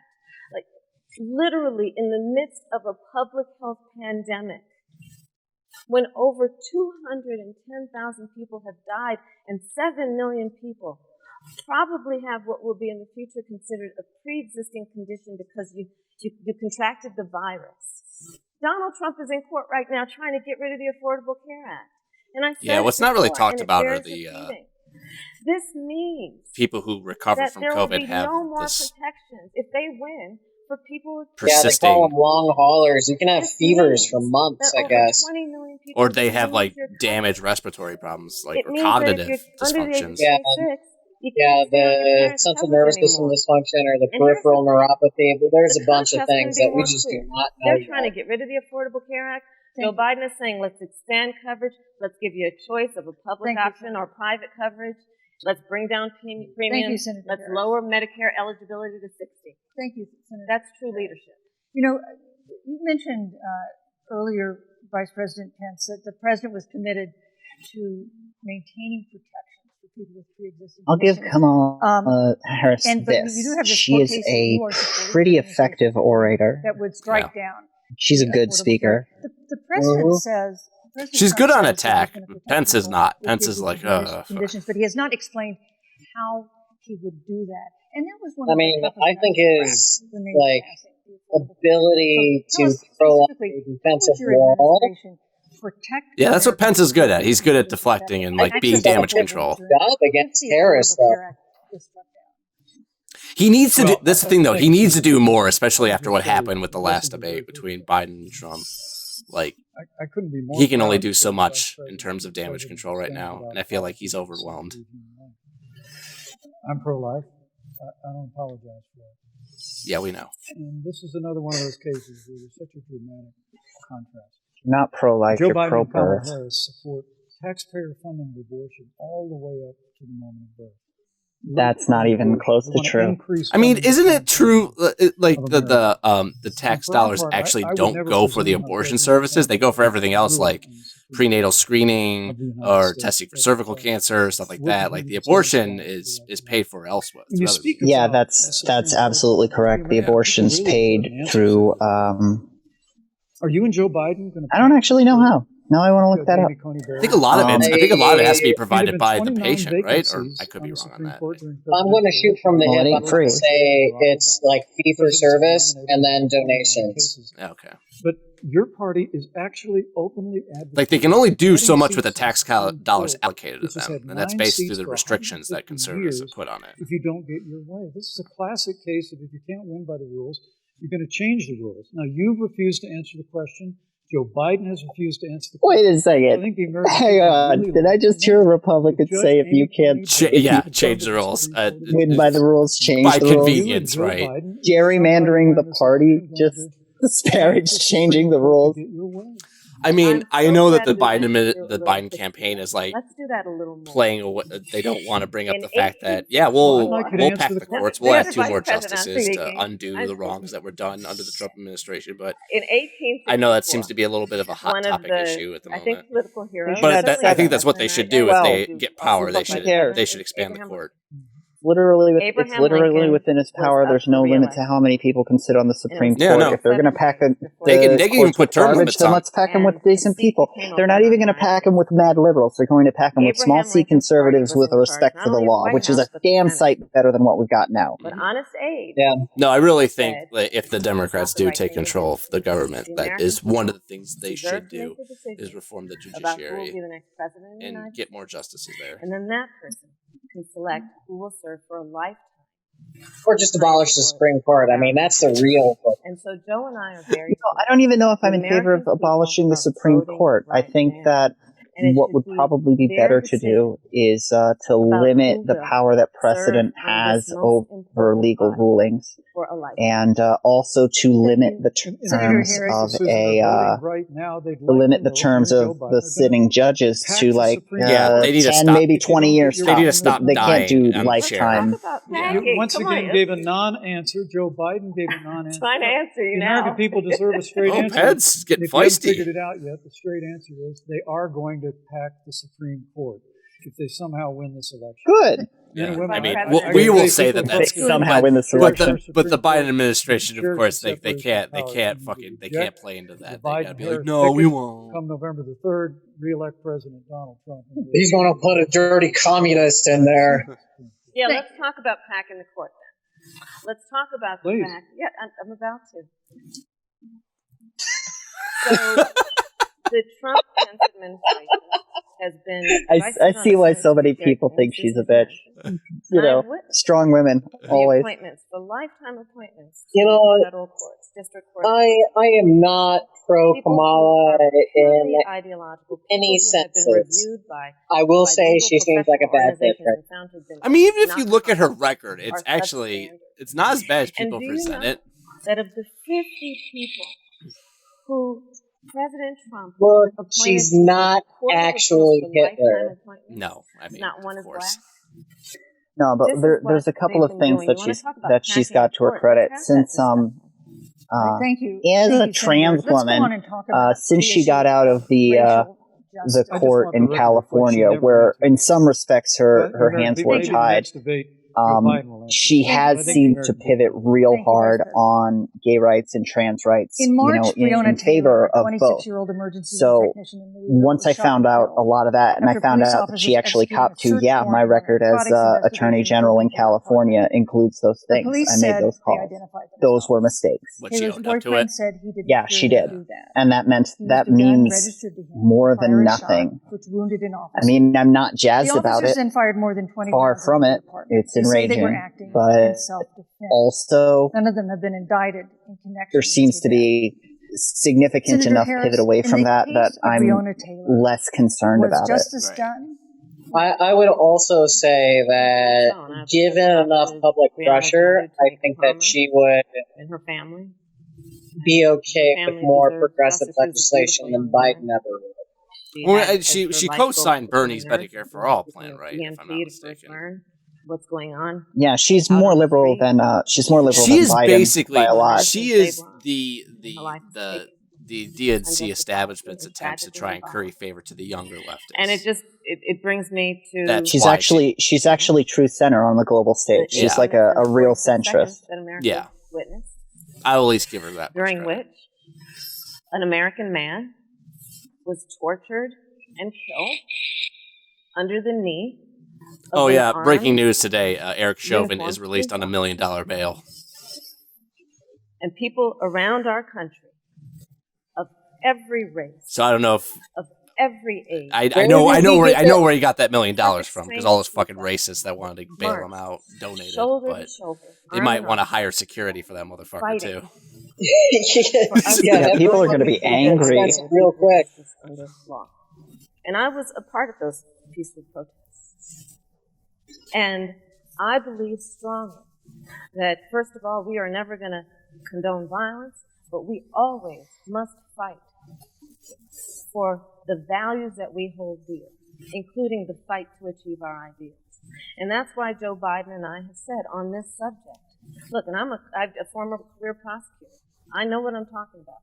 Bad cops are bad for good cops. We need reform of our policing in America and our criminal justice system. Well, you just lost the left there. Will immediately ban chokeholds and carotid What? That's okay. We will require a national registry for police officers. By saying she's a former prosecutor, by reminding us all that she's a cop, like we didn't know. And cash bail, and we will decriminalize marijuana, and we will expunge the records of those who have been convicted of marijuana. This is a time for leadership on a tragic issue of unarmed black people in America. Thank you, Senator Harris. Vice President Pence, let me pose the same question to you. In the case of Breonna Taylor, was justice done? You have 2 minutes uninterrupted. Ooh. Well, our heart breaks. Mike Pence is not human. He's not sweating. Do you notice what he started there? Our heart breaks for the loss of any sin, for the loss of any human life. He was going to say for the loss of any sinner. He totally was. You would assume that an impaneled grand jury... They will burn in the fires of hell. I think, with regard to George Floyd, there's no excuse for what happened to George Floyd. Justice will be served. But there's also no excuse for the rioting and looting that followed. I mean, it really is. Oh man, Kevin, how many times are we going to talk about this? How these riots always have, how these protests always turn into riots, quote unquote riots. Her salon was burned to the ground. Rioters and looters. Ideally, and Flora is still trying. Ideally, if we can apply the truth like a skull. This presumption that you hear. I don't know, man. I don't know. It's almost exhausting at this point because it's such a talking point, like trying to paint the protests as like violent. That as Joe Biden said, that he believes that Hey, everyone watching, if you're not familiar with it yet, go look up COINTELPRO. It's super relevant right now, and the government admits to having done it before. I reckon they'll probably still do it. Is there a fly on Pence's head? Yeah, there's literally a fly on his hair right now. It is remarkable that Pence, when Senator somebody swipe his head. I always knew he was a piece of shit. Together a group of Republicans and Democrats. It's probably because he's a human sack of shit. And then you filibuster. Kava's like, Mr. Vice President, there's a fly on your head. She's like looking at him like, no, and it's so fucking his hair. No, it's right there. It's like, no, it's right. No, mirror me. It's right there. Thank you, Vice President. All of our minorities. Under President Trump's leadership, Thank you, we will Vice President. always stand with law enforcement and will do what we've done Vice since day President one, Pence, and thank that is you. Your time improve is the up. lives of African Americans, Thank you, Vice record President. unemployment, record Vice investments in President Pence, your time education, is and will up. fight for school choice for all of our members. Thank you, Vice I'd like to respond. Senator Harris. School choice is I will code not sit for here and be no more lectured by public the Vice schools. President Remember for that. what it means to enforce the laws of our country. I am the only one on this stage who was personally prosecuted everything from child sexual assault to homicide. I'm the only one on this stage who has prosecuted the big banks for taking advantage of America's homeowners. I'm Oh, the don't only bring one on up this that stage you let who fucking prosecuted Steve for-profit Mnuchin out. colleges for taking advantage of our veterans. And the reality of this is that we are talking about an election in 27 days, where last week the President of the United States took a debate stage in front of 70 million Americans and refused to condemn white supremacists. And it Yeah, he told him to wasn't stand like back he and didn't have stand a by. chance. He didn't do it, and then he doubled down. And then he said, when pressed, stand back, stand by. And this is a part of a pattern of Donald Trump's. He called Mexicans rapists and criminals. He instituted as his first act a Muslim ban. He, on the issue of Charlottesville, where people were peacefully protesting the need for racial justice, where a young woman was killed. And on the other Remember in side, Charlottesville where like neo-Nazis it was carrying like tiki torches, hopefully condemned shouting when a Nazi racial drove his car into a epithets, protest, and now that's just common practice with all these anti-Semitic protests. slurs. And Donald Yeah, Trump, when asked about I it, do. said, I actually made a comment about that from the right wingers about, I'm like, "This is who we man, have you as the know, president other of the countries United really States. In identify that America, as you deserve terrorism. better. Joe Biden will be a Well, it was. There was president who brings I our remember the country Trump administration got a together fucking hard on when and recognizes I the think beauty in our diversity. some and the guy fact went that we apeshit all and tried to have kill so much people in more Toronto common by trying to than run him over with his van. Vice President Pence, let me give And you. he ruled it as an act of terror. Thank you, Susan. I appreciate that very much.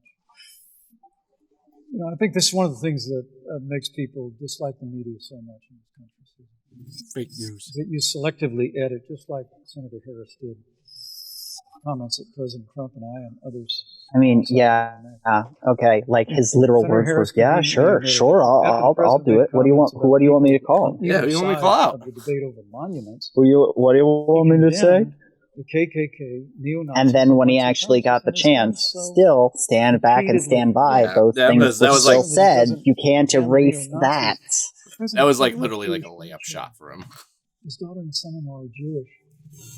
This is a president who respects and cherishes all of the American people. But you talk about having personally prosecuted. I'm glad you brought up your records. Thank you. I really need to make this point. When you were DA in San Francisco, when you left office, African Americans were 19 times more likely to be prosecuted for minor drug offenses than whites and Hispanics. When you were Attorney General of California, you increased the disproportionate incarceration of blacks in California. You did nothing on criminal justice reform in California. You didn't lift a finger to pass the First Step Back on Capitol Hill. I mean, Ags don't make arrests. The LAPD is still a piece of shit, no matter what she does.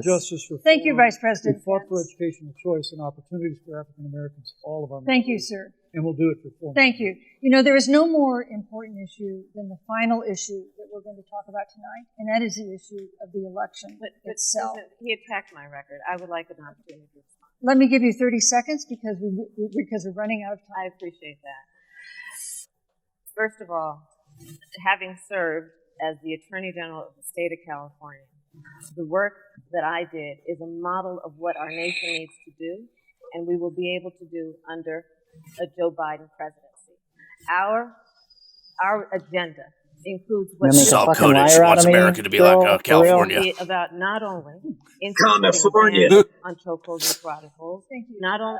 Thank you, Senator. I would like to go through. These are points that you made earlier in the hour, and I want to talk about the election itself before we have to. But I want to talk about the connection between what Joe and I will do and my record, which includes I was the first statewide officer to institute a requirement that my agents would wear body cameras and keep them on full time. We were the first to initiate a requirement that there would be a training for law enforcement on Man, this is the bias. longest 30 Yes, seconds I Biden think and I've I ever. recognize that implicit bias does They tried to rein her in. President, contrary to what you may believe. Can't rein in a bad we did bitch. the work of institutionalizing that we're about Fucking investing good. in band. This is the work that we have done and the work we will do going forward. Just looking at the And moderator again, like, I you will turn that not leash be on me, I'm going to lectured walk you like a bad by the dog. vice president on our record of what we have done in terms of law enforcement and keeping our communities safe and a commitment to reforming the criminal justice system. I can hear Thank you, conservatives on Senator social Harris. media I'd like, the like to moderator was pose liberal first- bias. I'd like you to respond first to the question on our final topic, the election itself. President Trump has several times refused to commit himself to a peaceful transfer of power after the election. If your ticket wins and President Trump refuses to accept a peaceful transfer of power, what steps would you and Vice President Biden then take? What would happen? Hang him from a lamppost like Mussolini. No, I'm kidding. So I'll tell you, Joe and I are particularly proud of the coalition that we've built around us. We probably have one of the broadest coalitions of votes that you've ever seen in a presidential race. Of course, we have the support of Democrats, but also independents and Republicans. In fact, 7 members of President George W. Bush's cabinet are supporting our ticket. Which members? Because that's of Colin Powell. The man himself is supporting Joe Biden. I mean, it don't matter at that point. There's no living president that endorses Donald Trump. It's the first time that's ever happened. And I believe they are doing that because they know that Joe Biden, If he loses, I thought this was something that was brought up, which was interesting. Trump will be the first president ever to leave office with less jobs on his exit than when he and entered. so we believe in really? America. Even under We even under believe in George our W. Bush democracy. with the And 2008 here's what crash? I'd like to say to everybody. Yeah. Vote. Please vote. Vote early. If you plan to vote, go to iwillvote.com. You can also go to joebiden.com. She almost did vote early, vote often. I just want to point that out. Make a decision about what will be the course of our country for the next 4 years. And it is within our power, and if we use our vote and we use our voice, we will win. And we will not let anyone subvert our democracy with what Donald Trump has been doing, as he did on the debate stage last week, when again in front of 70 million Like, this is important. people, Like, if the Democrats do take control, because they're going to really need to put some teeth behind the Voting Rights Act again. Joe Biden, on the other hand, That will help in dealing with this voter suppression that you see in a lot of states. Joe Biden on that stage said, "Hey, just please vote." So I'll repeat. Fuck, just make voting a national holiday too. At this point, Senator Vice President Pence. Make it mandatory. oh yeah, even, that might be pushing it for some people, but I support that. I don't care if it's pushing it for some If Vice people. No, President for Biden real, is it should the be. winner and President Like, Trump it's refuses literally the to least you transfer can power, do. What would be your role and responsibility? Automatic as registration Vice at age President? What would 18. Yeah. you personally Make it easy as fuck to vote. Well, Susan, Right will first and never go foremost, for I it, think we're though. going to win this election. Because while Joe Biden and Kamala Harris rattle off a long litany, the establishment in Washington, D.C., an establishment that Joe Biden's been a part of for 47 years, President Donald Trump has launched a movement of everyday Americans from every walk of life. And I have every confidence that those same I think he means the boat people. See this president's record. Where we rebuild our military. The boat people who are still out in the water in autumn, prime boating season. Unleashing American energy. The face that launched 1,000 ships. And we stood with the men and women of law enforcement every single day. I think that movement of Americans has only grown stronger in the last 4 years. When you talk about accepting the outcome of the election, I must tell you, Senator, your party has spent the last 3.5 years trying to overturn the results of the last election. It's amazing. That's not when Joe Biden even... was Vice President of the United States. Well, this is talking points like actually ruling that impeachment is overturning election, which it is, because that's what an impeachment is. The CIA actually made I mean, to a degree, but like to the FBI. I'm not saying that's a bad thing. It's just that's just a statement of fact. Because like, Bill Clinton got a blowy under the. I'm sorry. Go ahead. I would just say impeachment is more of like a punitive action. It's not as much like overturning. No obstruction, no collusion, case closed. But the result is what I'm saying is that it overturns an election based on good reasons, is what I'm saying. It doesn't overturn the election, though. What it does is it holds accountable illegal acts done by people in positions of government. I get that, though. And the result is the president is voted out of office. Right, but it doesn't invalidate the result of the election. Mike Pence would just step very neatly right into that role, and the administration rolls on. We have a free and fair election. We know we're going to have confidence in it. I almost see that like subsidy versus. I've written all the questions like, I've asked tonight. The lack of taxation, right? Like at the end, they have the same result, but the process is different. The Utah Debate Commission asked students in the state to write essays about what they would like to ask you. And I want to close tonight's debate with the question posed by Brecklin Brown. She's an 8th grader at Springville Junior High in Springville, Utah. And here's what she wrote, quote, "When I watch the news, all I see is arguing between Democrats and Republicans. When I watch the news, oh, my all sweet I summer see child. is citizen fighting against citizen. When I watch the news, all I see are two trying to tear each other down. If our leaders can't First time. how are the citizens supposed to get along?" And then she added, "Your examples could make all the difference to bring us together." I mean, this is cute, but this is just deliberate, like, and respond. smoke and mirrors tactics here, like trying to mask the We still have underlying a functioning. And let me just commend you for taking an interest in public life. I started following the news when I was very young. And in America, we believe in a free and open exchange of debate. And we celebrate that. And it's how we've created literally the freest and most prosperous nation in the history of the world. Bullshit. I will tell you that don't assume that what you're seeing on your local news networks is synonymous with the American people.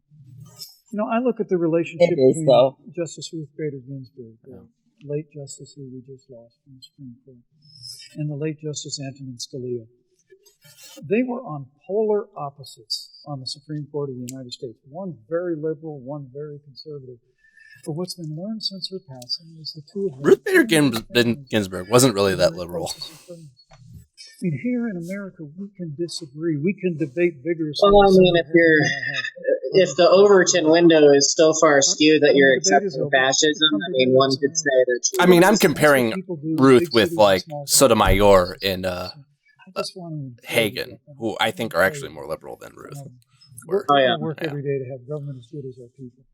The American people each and every day love a good debate. We love a good argument. But we always come together and are always there. Oh, yeah, Americans love a good fight. We've especially learned. Yeah, no, we had a civil war. Difficult. It's woven into the language, too. You really want to die on that hill? First of all, I love hearing from our young leaders. And when I hear her words, when I hear your words, Brecklin, I know our future is bright because it is that perspective on who we are and who we should be. That is a sign of leadership and is something we should all aspire to be. And that, that brings me to Joe. Joe Biden, one of the reasons that Joe decided to run for president is after Charlottesville, which we talked about earlier. It so troubled him and upset him like it did all of us, that there was that kind of hate and division. What propelled Joe to run for president was to see that over the course of the last 4 years, what Brecklin described has been happening. Joe has a long-standing reputation of working across the aisle, and working in a bipartisan way. And that's what he's going to do as president. Joe Biden has a history of lifting people up and fighting for their dignity. I mean, you have to know Joe's story to know that Joe has known pain, looks like he's known suffering, and he has known love. Am I the only one that gets that? And so, a little bit. Brecklin, when you think about the future, she likes talking with her hands. I mean, I do that sometimes.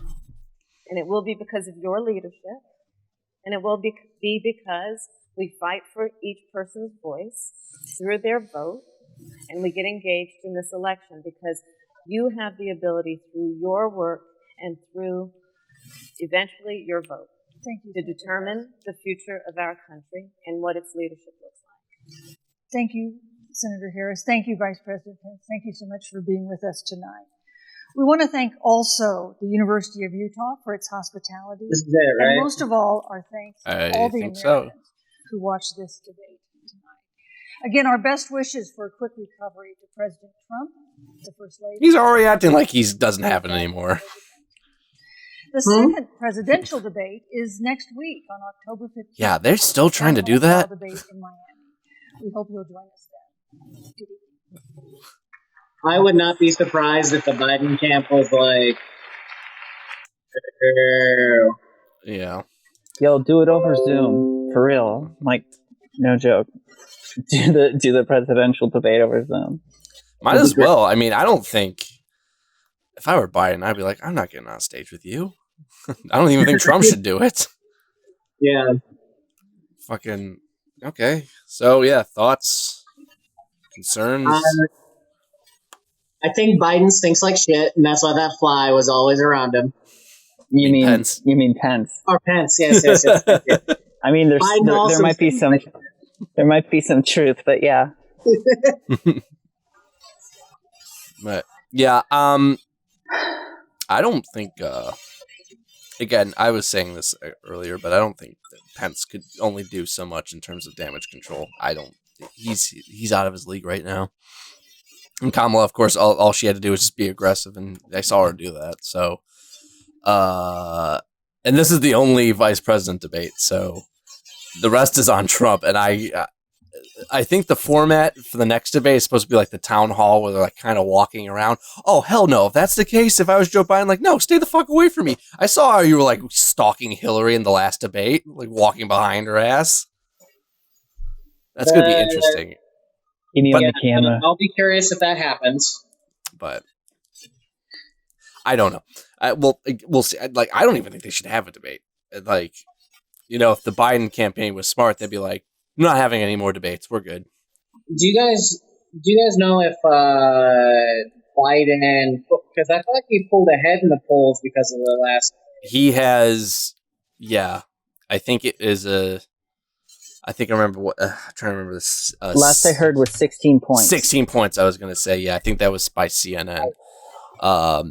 Yeah, he doesn't really have to do anything. He doesn't have to rock the boat or anything. He just needs to shut the fuck up. Yeah, I mean, I can't stress this enough. He doesn't get extra points by trying to beat Trump on hard mode. Just coast. Just coast. I mean, the way that Trump has set himself up, like, Trump is the kind of a person, like, if he doesn't find an opponent to punch, he just starts punching himself. And you're seeing that on full display. Because I'm smart. Yeah. I mean, you're seeing that on display right now. But, I mean, this last bombshell where we cut off negotiations for a second COVID relief package, like, that did not sit well with anybody. I follow a lot of, like, Republican senators, and they're like, what? No, we need to negotiate. We need to do something.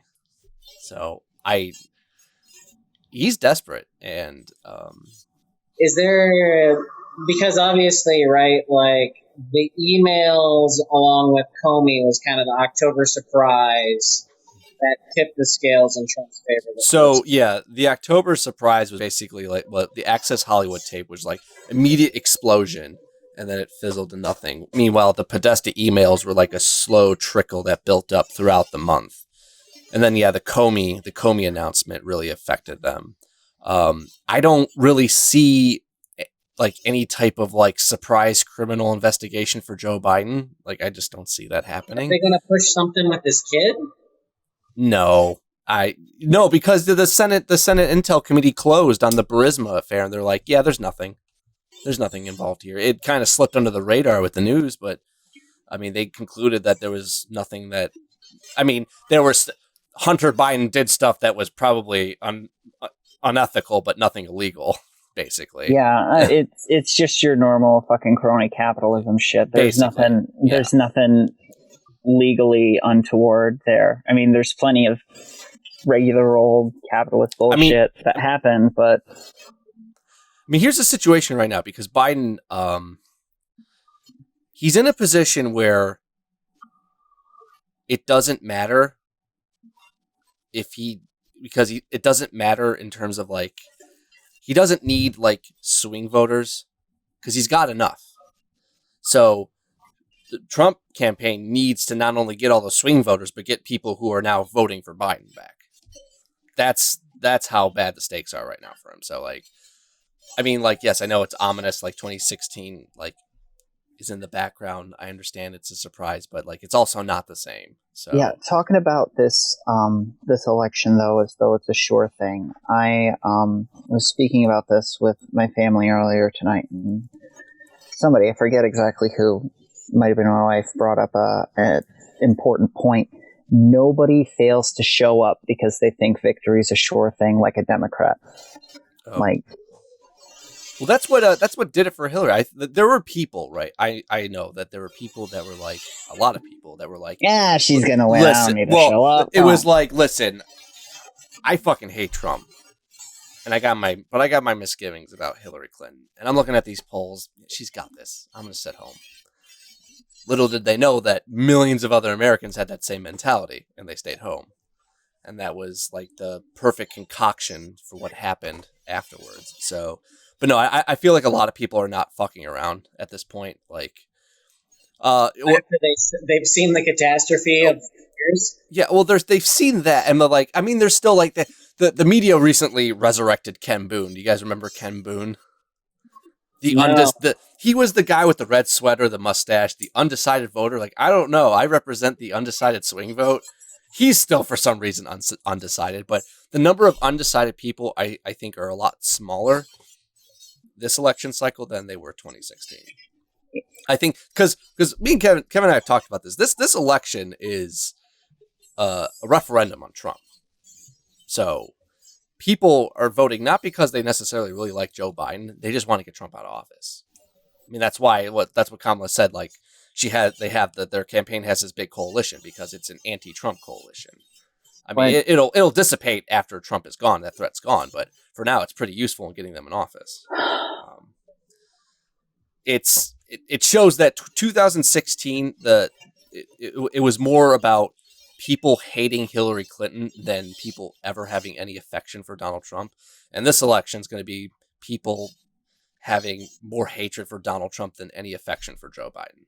Like, I feel like this is a really dangerous pattern for us to continue down as a country. I really hope that this doesn't. That's a two-party system for you. So I mean, I agree with you. Yes, fuck the two-party system. It's not actually a two-party system. We treat it like it is because we've all been conditioned to think that it is. Yeah, I should have done my air quotes. Yes.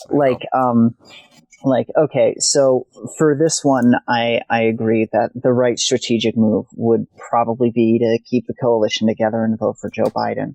But then we've got 4 years of hard work. Oh yeah, there's a lot of work to do. A lot of hard work. And part of that will inevitably be both showing Republicans that if they really care about freedom, they should go after the libertarians, and showing progressives that if they really care about equity, they should go after the Greens. And you could actually do both. You could get them both. And I would really, really love, I fantasize about the day, and I know it's a pipe dream, but I really want this to be true. I want it to be libs versus Greens. I want it to shift. I want to stop talking about who deserves to actually be a human, and I want to start talking about the goddamn economic issues, because I feel like that's where the real meat and potatoes of liberty ought to be. Otherwise, there's a right and wrong answer, a very clear right and wrong answer about who deserves the dignity of a normal human being. There's obviously, the answer is everybody, all humans deserve that dignity. When you start talking about... I'm sorry, go ahead. I'm totally 100% with you, but what is the chance, do you think, that people would shift to the green? I've actually I'd be Depends. totally. It depends what we throw behind it. Depends what we push for. I mean, one of the big things that has got to change is this narrative that it is irreversibly a two-party system. It isn't. The Democrats were a new party once. The Republicans were a third party once. It has happened before. It hasn't happened for a very long time, but we're in that period of political realignment where, you know, the issues that define where party lines are have shifted sufficiently that there's a window of opportunity here. It is possible to capitalize on it, but it's gonna be hard, and it might just end up with a 4 or 5% on the first go out. But after that 4 or 5%, you get extra exposure, you get legitimacy on the national stage, you start getting invited to debates. And that's where things start looking more interesting, where the playing field starts to open up. And, you know, I'd even be fine with the Dems and the Republicans sticking around too, if we could have all four. You know, we're like the only major democracy in the world. I shouldn't fucking say that. But it is rare among democracies. It is rare among federated republics or parliamentary democracies to find only two parties in play. Not that I don't mind if the Democrats become the new conservative party, like the quote unquote the conservatives, but I feel like the Liberal Party in Britain. Yeah, basically. What I feel though is that my concern after this election, and I've already seen it. I've seen it with a lot of people on Twitter. Like, they're so excited to go back to sleep and not have to worry about politics anymore. They don't have to watch the news anymore, and that's a big concern for me. Speaking of dynamic shifts in parties, I know that there is a movement right now. I'm not sure if I'm on board with it, but like there is. The only two notable people I remember are Cornel West and Brianna Joy Gray. Who are trying to fund a movement, like a people's party, not necessarily joining the Greens, but forming a new people's party that basically were aligned with Bernie Sanders' positions. That's not distinct enough, in my opinion. I'm sorry, go ahead. I interrupted. I'm actually more, I mean, I'll take a look at it, but I'm still more in favor at trying to just changing the Democrat Party from within, because we have seen progress. I mean, look, yeah, Bernie Sanders failed, but, you know, topics like Medicare for All and the Green New Deal are front and center now on the platform. Yeah, but Medicare for All isn't actually the plan. I mean, it's an option, yeah, but that's not the direction that we're really heading. And if the Democrats can't get behind Medicare for All during a global pandemic, I have significant doubts that they'll ever be able to do it. Well, we don't know that yet. I feel like there's a lot of this is the opportunity to see it, and if they don't, then I would be more inclined to agree with you, and I'd be more inclined to go manage a crying baby. Okay, all right, all right. I would be more inclined to agree with you, and I'd be more inclined to agree with the people who want to, you know, form this new People's Party. You know, a lot of the problem with, you know, like these third parties is that they don't function properly. They spend all their resources on presidential runs when they should be looking more at like local or state elections or congressional elections. They end up on the ballot for those local and congressional elections, but the problem is that people in this country, is one of the other unfortunate quirks of our voting system, and voting not being a big deal and a national holiday and readily available, is that people think of elections other than the presidential election as having little to no impact on their lives, when in fact local politics has a much larger impact on your life than national politics generally does. It's one of the things that's actually good about federalism, is that it can decentralize that power curve. So voting in, you know, in Pennsylvania, I've seen Green Party and I've seen Libertarian Party on the tickets for local elections and for my state congressional elections as well. So it's not like it's not being done, but you don't hear about it during those other times because those other elections are treated as minor when they're not. I guess the issue there is a lot of those candidates that are locally elected, they're piggybacked by the more national candidates. And, these third parties often don't pick the best national candidates either. I remember, Gary Johnson was a fucking joke. Jill Stein was a quack. Howie Hawkins is nobody. I mean, I don't think he's got enough, recognition as, say, Jill Stein, but I like the Green Party platform's nice, but I'm still not gung-ho about Howie Hawkins. Joe Jorgensen's another one. Like, these are they're ineffectual. Like, I also keep hearing it. Like, we're gonna hit the 4% mark again. We're gonna do it. I'll believe it when I see it. Like, every time. I think the closest they got was 2016. That's only because the two main candidates were very unpopular. Yeah, but the two main candidates are standing by to be very unpopular again. Like, what Republican right now that's sitting in power do you reckon most of the country is ever going to trust again? I don't know what the future of the Republican Party is going to be. I'm going to have to answer that question until after the election, because a lot of people thought the GOP was finished after George W. Bush. They didn't. They came back in 2010 with the Tea Party movement. Yeah, but they came back in 2010 with the Tea Party movement by co-opting some libertarian verbiage and by gerrymandering the shit out of all of the electoral districts. You made it was an engineered victory. You made a point there, though, in appealing to that libertarian aspect.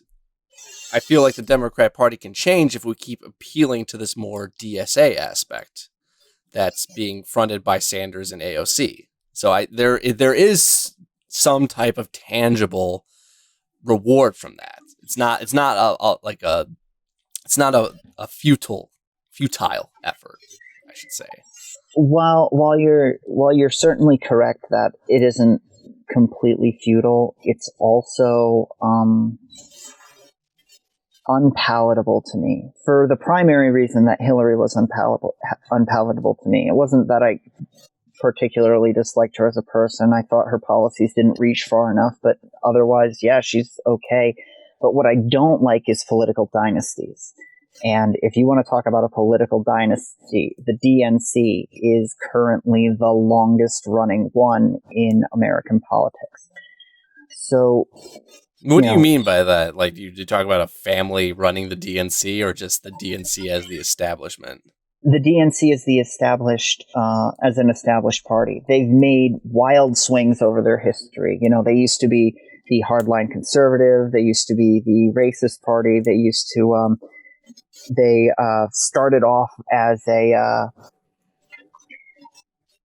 who were they anti? I think they were anti-federalist. I think they started off as an anti-federalist party. You can argue that the Democratic Party was started by Thomas Jefferson as the Democratic Republican Party, which was which came about as the anti-federalist group, basically.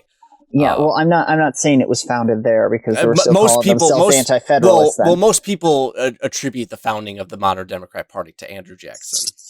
Yeah, that's probably true, and that places it significantly older.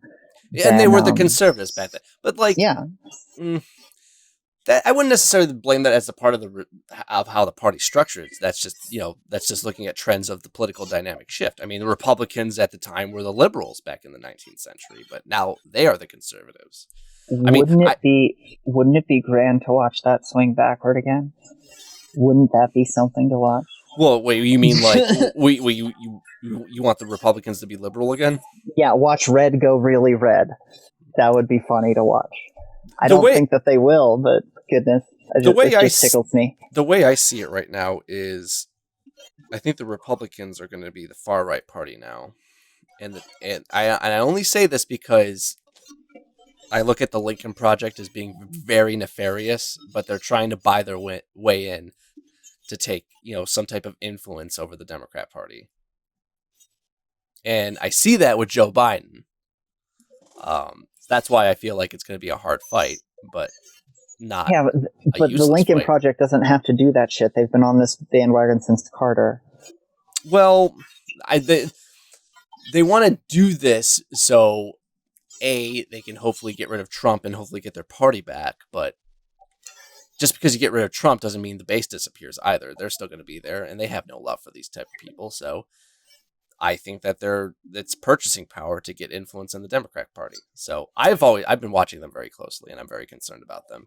I feel like the Lincoln Project's not going to be the friend of liberals after the election if Biden wins. Well, of course not. But the thing that I look at with who the base is for Donald Trump, who's the dyed-in-the-wool people, you see the yellow flag with a snake on it, what says "Don't tread on me." That was, a Tea Party symbol that the Tea Party, which started out as a libertarian movement, adopted kind of as their own. So if this kind of hard nationalist, rugged individualistic, white supremacist narrative falls out of the Democratic Party, it would not surprise me to see the Libertarian Party pick it up. Wait, are you saying the Democratic Party has this right now? Oh no, I'm sorry. I must have missed. You mean the Republican Party? Yeah. If that falls out of the Republican Party, then I see the Libertarian Party is picking it up. Oh, I don't think they're losing it. I think they're going to hang on to it. This is going to be very interesting how the Republicans try to make a comeback. Should they lose this election? Should they lose the Senate? It's going to be interesting. A lot of it's going to be based off of how successful the first 2 years of the Biden administration is in working with conjunction of a Democratic-controlled Congress. So, looking back, I feel like there was so much squandered time in Obama's first 2 years. They could have done so much more, but that's with the benefit of hindsight, I guess. But he had a lot of he wrote himself a lot of checks that he found out real quick that he couldn't cash. The whole Hope campaign was I'll close down Guantanamo Bay. I'll end executive privilege. No, you fucking won't. Good Lord. I'm sure there was a lot of disappointment for Obama. I mean, I actually didn't vote for Obama in his first election, so I mean, for me, I had no. I was so with the guy. I mean, I'm still heavy critical of him now, but I remember at the time, didn't really care for him because I was a big libertarian back in 2008. I did vote for him in 2012 though, because for me, I looked at it voting for Obama as a strategic initiative to prevent somebody like Mitt Romney from taking over. And that's kind of what I'm talking about here. And it's one of the things that the people who advocate for voting for third party, even in this election, say. It is always, or almost always, seen by people who would normally support a third party as a strategic move to vote for one of the two established parties to get closer to what they want. The old clothespin vote. Put a clothespin over your nose and vote for the shithead anyway. Well, I guess that depends. Like that's based off of how people view voting. I mean, do you view voting as placing your flag? Like, this is what I believe and I'm going to stand by it. Or do you view voting as like, okay, the people, the winners are the ones that dictate policy and the losers stay home. So, you want to maximize getting the people that you most agree with in office as opposed to getting people that you don't agree with in office. I mean, that's my position's always been the latter. Well, I mean, that's absolutely correct. However, as I said, I think we're closing in on that point where the idea of a third option is going to start looking more and more palatable because, people are starting to realize how far right the Overton window has shifted. There's a lot of people who are radicalizing right now. The protest action for Black Lives Matter morphed into something that was about more than that. It morphed into general anti-authoritarian sentiment. Antifa got heavily involved. And while, the main focus is still on equitable treatment for African Americans, the fact of the matter is that we're looking at a whole bunch of other stuff now as a result of watching those things blow up. A lot more is starting to seem possible. And the more you have it, the longer that can maintain, the more that window is going to shift. And it's not going to be quick. That's why I'm saying this is like a long slog kind of thing to throw your energy at for the next 4 years until, or, hell, the next 2. Start at 2, and then we'll do the next 2 also. I'm inclined to believe with you, but that's only based off of what I see in the next 2 years, should the Democrats win power. Well, and if I'm disaffected by it, I'm going to feel like you're going to be right. But if I feel like they actually make some tangible initiatives to what I believe are important, then I'm going to feel like fighting within the Democratic Party is more worthwhile. If once they get into office, they swing into progressive territory and they stay there, and Biden's talking a lot about working across the aisle, which is one of those things that sounds like it's a really good idea, except every time Democrats try and walk across the aisle, Republicans move the aisle further. Well, yeah, to the it's right. about respecting the process, and the process is always the Republicans actually don't care. I really hope that people look at this and they look at how they're treating this Supreme Court nominee right now, getting them approved. The complete contradiction from 2016 is that Republicans don't trust this process. They exploit it. So I feel like I want to see Democrats actually fight back and push back and not this reach across the aisle bullshit. I'll be very disappointed if I see this working across the aisle like bait and switch game that they always fall for. That'll be one of my disappointments. But I want to see fighting. I want to see poetic justice be dealt. That's why I'm like, yes, pack the courts. Yes, change the judicial system. Yes, by all means, let's throw them in. Yeah, don't get rid of the 6 or 10 of them in there. Who cares? Don't get rid of the filibuster. Let Mitch McConnell watch as his initiative for the past since he took control of the Senate in 2014 is undone, because that's what he did. He's making the bet right now.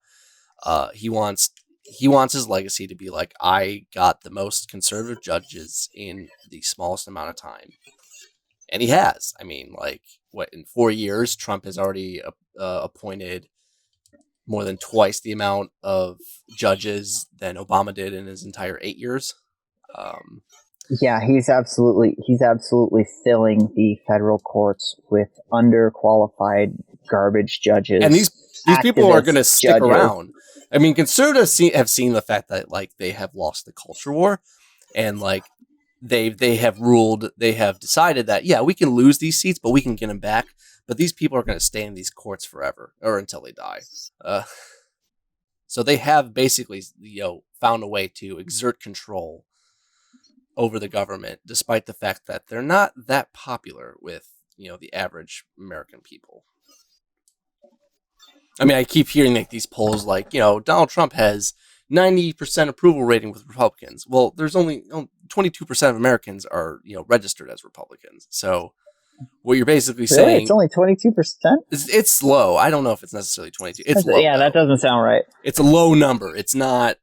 I mean, there are people that most people self-identify as independent, but the reality is they typically their trend is typically they either vote for Democrat or Republican. They just don't self-identify. That's me. I have voted majority Democrat, but I don't call myself Democrat. Yeah, me either. Yeah, I mean, we would be that actual major group of people that self-identify as technically independent, but typically tend to vote for a particular party over the other.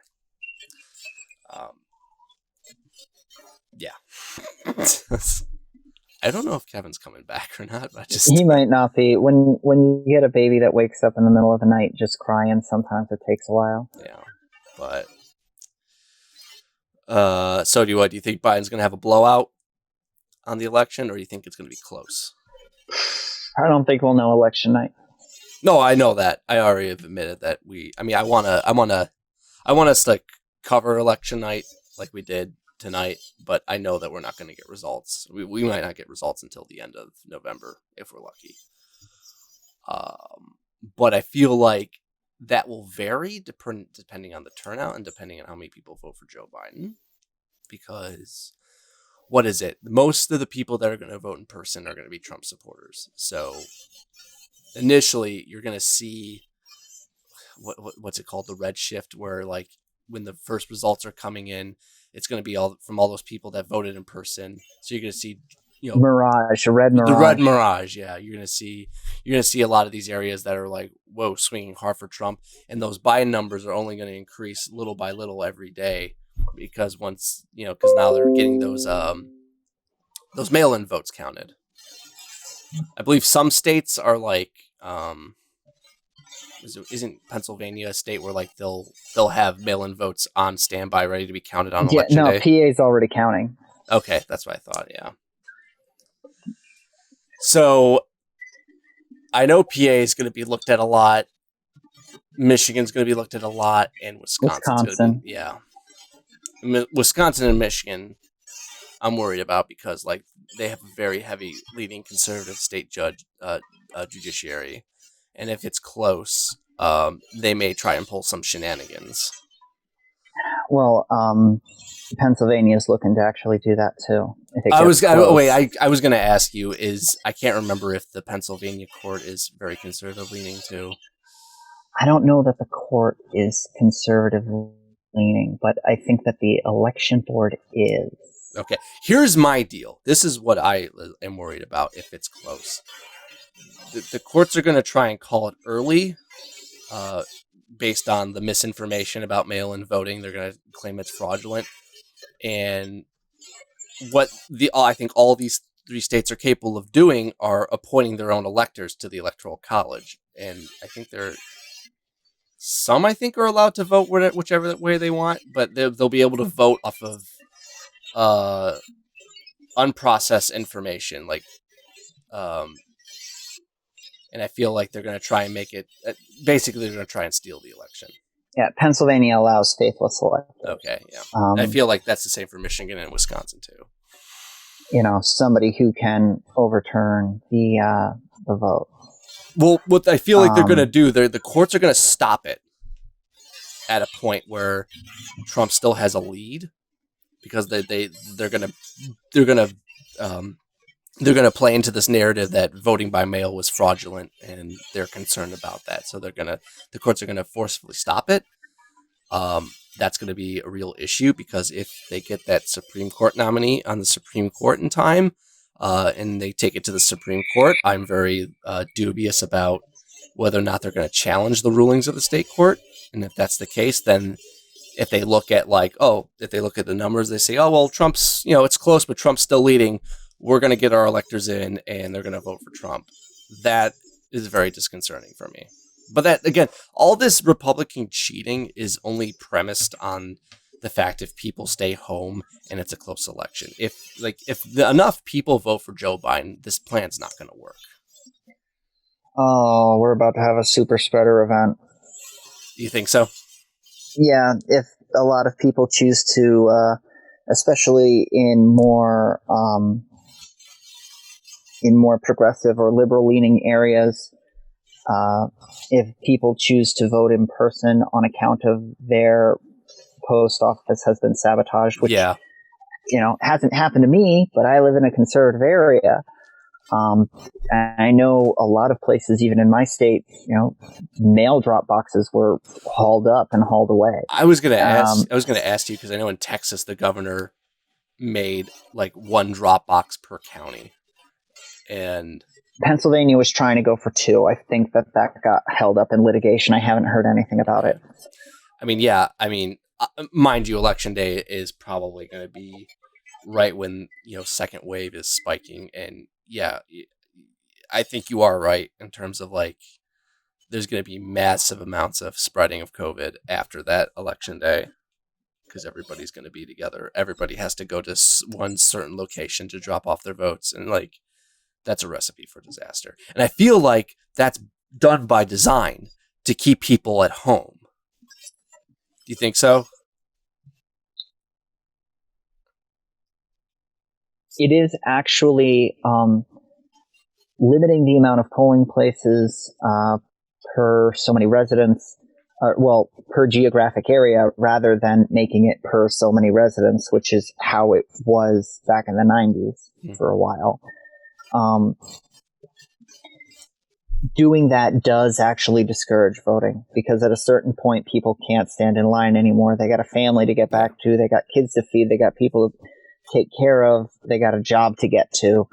But you see all of that coupled also with the fact that we're in a pandemic.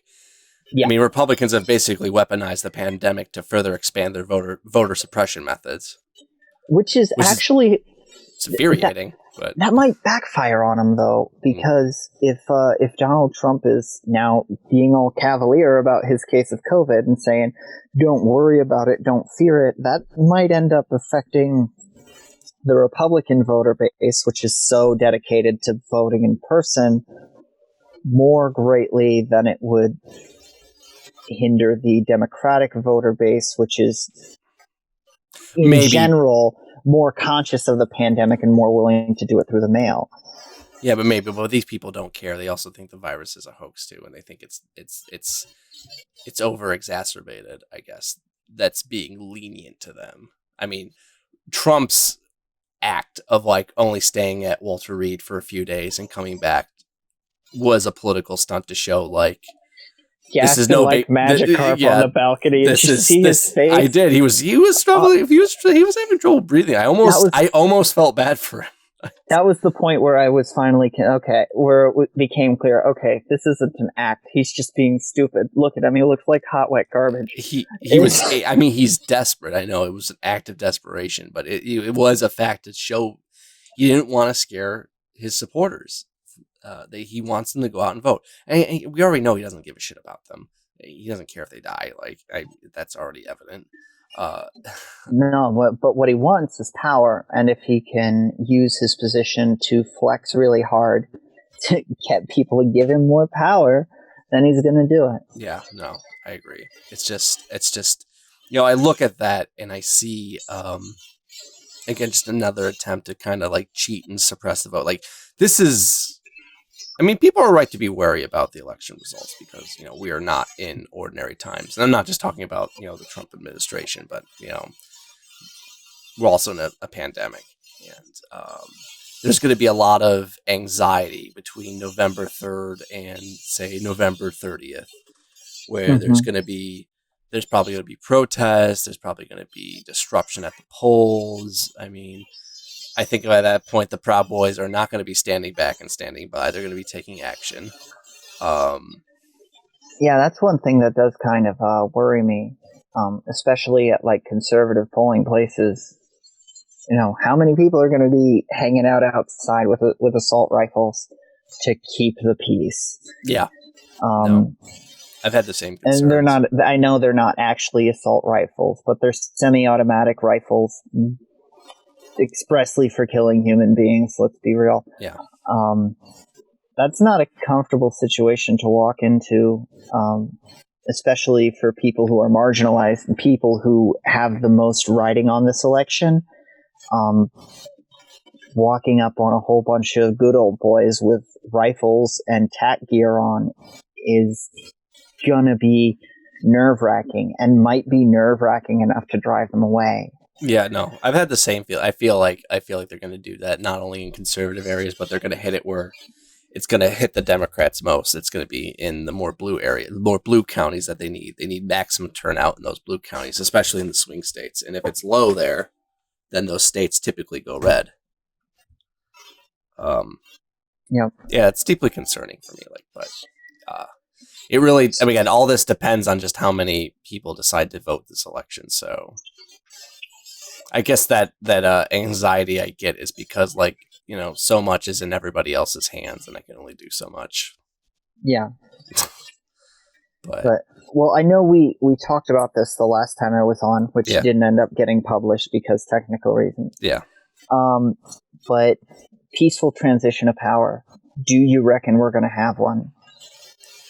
So, there was an article I read. I can't.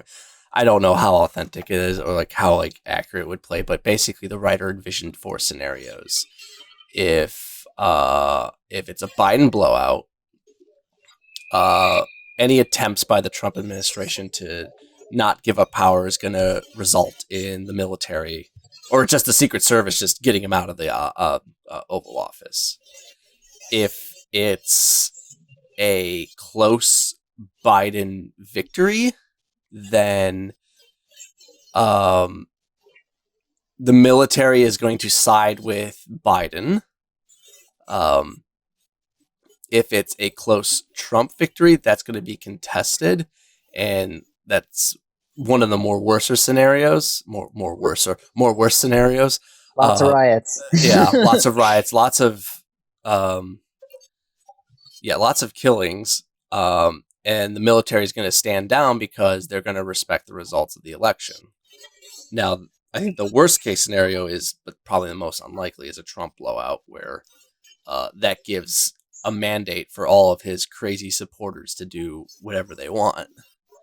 But my money is not on the last one I talked about. That one's far likely. It's Donald Trump's not going to win with a majority of people. He's not even going to win with a plurality. He's going to win through the Electoral College, and he's probably going to lose the popular vote massively again.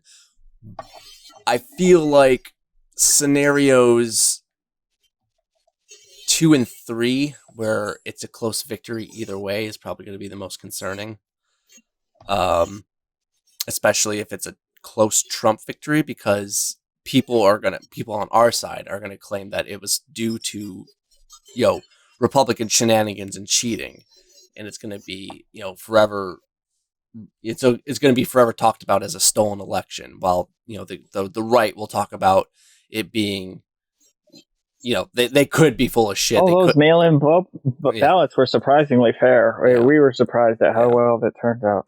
They're going to argue it's a fair election and it's going to be contested and there's going to be massive fighting. I don't know if it's going to be, civil war case, but I mean, again, this is not, because I don't really have an answer, I guess is what I'm saying. Like, I given these 4 scenarios, and most likely, if I was a betting man, I would say that we're either going to have a Biden blowout or at least a close Biden victory, where the military will not get involved, or if they do, they're going to side with Biden, and they're going to be constitutionalists, and they're going to respect the process. I agree that in the event of a Biden victory, the military will likely side with Biden. What I'm concerned about is how Trump is going to react and how loyal his people will be to him in that event. Yeah. Well, I mean, you're going to have diehards regardless. It's just I don't even mean like the general public. Mm-hmm. I mean, like the people who are there in the White House, how loyal are they going to be versus how much are they going to try and support the office and shuttle him out of there? Yeah. Well, I would say at this point, like the people that are in Trump's administration now, they are the 20th understudies, because I mean, listen, this administration has like the worst turnover rate ever. I mean, I think Pence, and Ivanka and Jared are like, and Stephen Miller are like the sole remaining people that were at the beginning of his administration back in 2017. Betsy. Oh, I forgot about Betsy. Okay, I'm talking about like not like head of departments, but are like in like the Oval Office, basically. Oh, you mean like White House staff? Yeah, White House staff is what I'm talking about. Yeah, in terms of departments, I know Betsy's there, but I mean Mattis is out. Mnuchin stayed for the Treasury. I mean, in terms of the Justice Department, I mean, Trump's got his guy with not Jeff Sessions, with Bill Barr, and he's going to be instrumental in suppressing these votes. What a hack he turned out to be. Yeah, Holy shit. He is going to be. He's actually like I think he's going to be one of the people that's probably going to stick by with Trump. He's one of the go-tos. Oh yeah, no doubt. Yeah, which is deeply concerning because he's basically, if this was any other country, he's the Minister of the Interior, so he's in charge of all the police forces, and of Yeah, course we he all know is the police. We all know the police support for Trump already. So yeah, he is the most empowered law enforcement official that the United States has, and he is a crony in a really bad and obvious way. I mean, not only will he use the cops, but I know he's going to be at the vanguard of the litigation efforts at all these state electors to try and like stop the counting of the mail-in votes. Mm-hmm. Yeah, so he's going to have a very important role to play when this election, starts playing out. His role is going to be vital, and yeah, he's definitely a very pro-Trump crony. Like he will probably side with Trump. In terms of everybody else, I don't think anybody in the Defense Department will. It's not the Defense Department that worries me. It's the Secret Service. The Secret Service. Well, is the Secret Service? They're a law enforcement agency. Okay, are they under control? Okay, they're under control of DOJ. Okay. If I was a Secret Service agent. And, I'd be pretty pissed, first of all, that I had to be stuck in a hermetically sealed vehicle with a infectious president. But, it's like that. Hell. It's like that meme that I shared, like, about Roman history. Like, very odd that the president would put his bodyguards at risk when your popularity is already teetering. Yeah, it's a scholar of Roman history. That is a very strange choice. Yeah. And I mean, they're sworn to protect the president, and that's only true if Trump is considered the winner. So that's scenario 3 if Trump wins by a very by a very slim margin. The Secret Service will look at that, and being institutions, they'll be like, okay, he won, so he'll be the president, so we got to protect him. Well, yeah, but like I said, it really depends on how many of them are institutionalists and how many of them are loyalists, and the amount that he's put brainworms into people. So you're talking about scenario 2, where Biden sneaks by with a slim margin. Even scenario 1, it doesn't matter, because I don't reckon that. I don't even either a blowout or a slim Biden victory. I don't trust Donald Trump to accept no for an answer ever. We have stopped him from doing almost nothing else, and it's concerning, that pattern of behavior. So I wonder who would throw in with him at any cost, considering the lengths that they have gone to throw in with him already. I'm gonna say that at best, I'm gonna say that the Secret Service is gonna be split. Like, I think a lot of Secret Service guys are like, and I'm not just talking about Trump, like, it's a job. Their job is to protect the president. And if, the president is openly defying, the results of an election, in a way that's like, I guess, sort of a constitutional crisis for them. Like, because their loyalty is not to any specific president, but the office of presidency. This is why, even presidents who are out of office still have their own Secret Service attachments. It's like it's a lifetime deal after you. It's kind of the perks, I guess, when you become president. Which is why, like, if Trump loses and he refuses to get out of office, the Secret Service has to remove him without endangering him. So they're going to have to, like, it's going to be really awkward for them, like, because they can't hurt the president because it's their job to protect the president. So it's basically, they're going to try and talk very nicely at first, and they're going to have to, like, kind of, I mean, at worst, it's probably they're going to have to manhandle him out without hurting him. But that's tough. Let's suppose, like, I mean, how big of a role is the Secret Service going to play in keeping the president in power? Like, let's say if he doesn't step down, and the military is, of course, is going to see this as a coup, and they're going to prevent that from happening. What do you think the Secret Service is going to hold off against the entire United States military? No, they sure won't. Okay.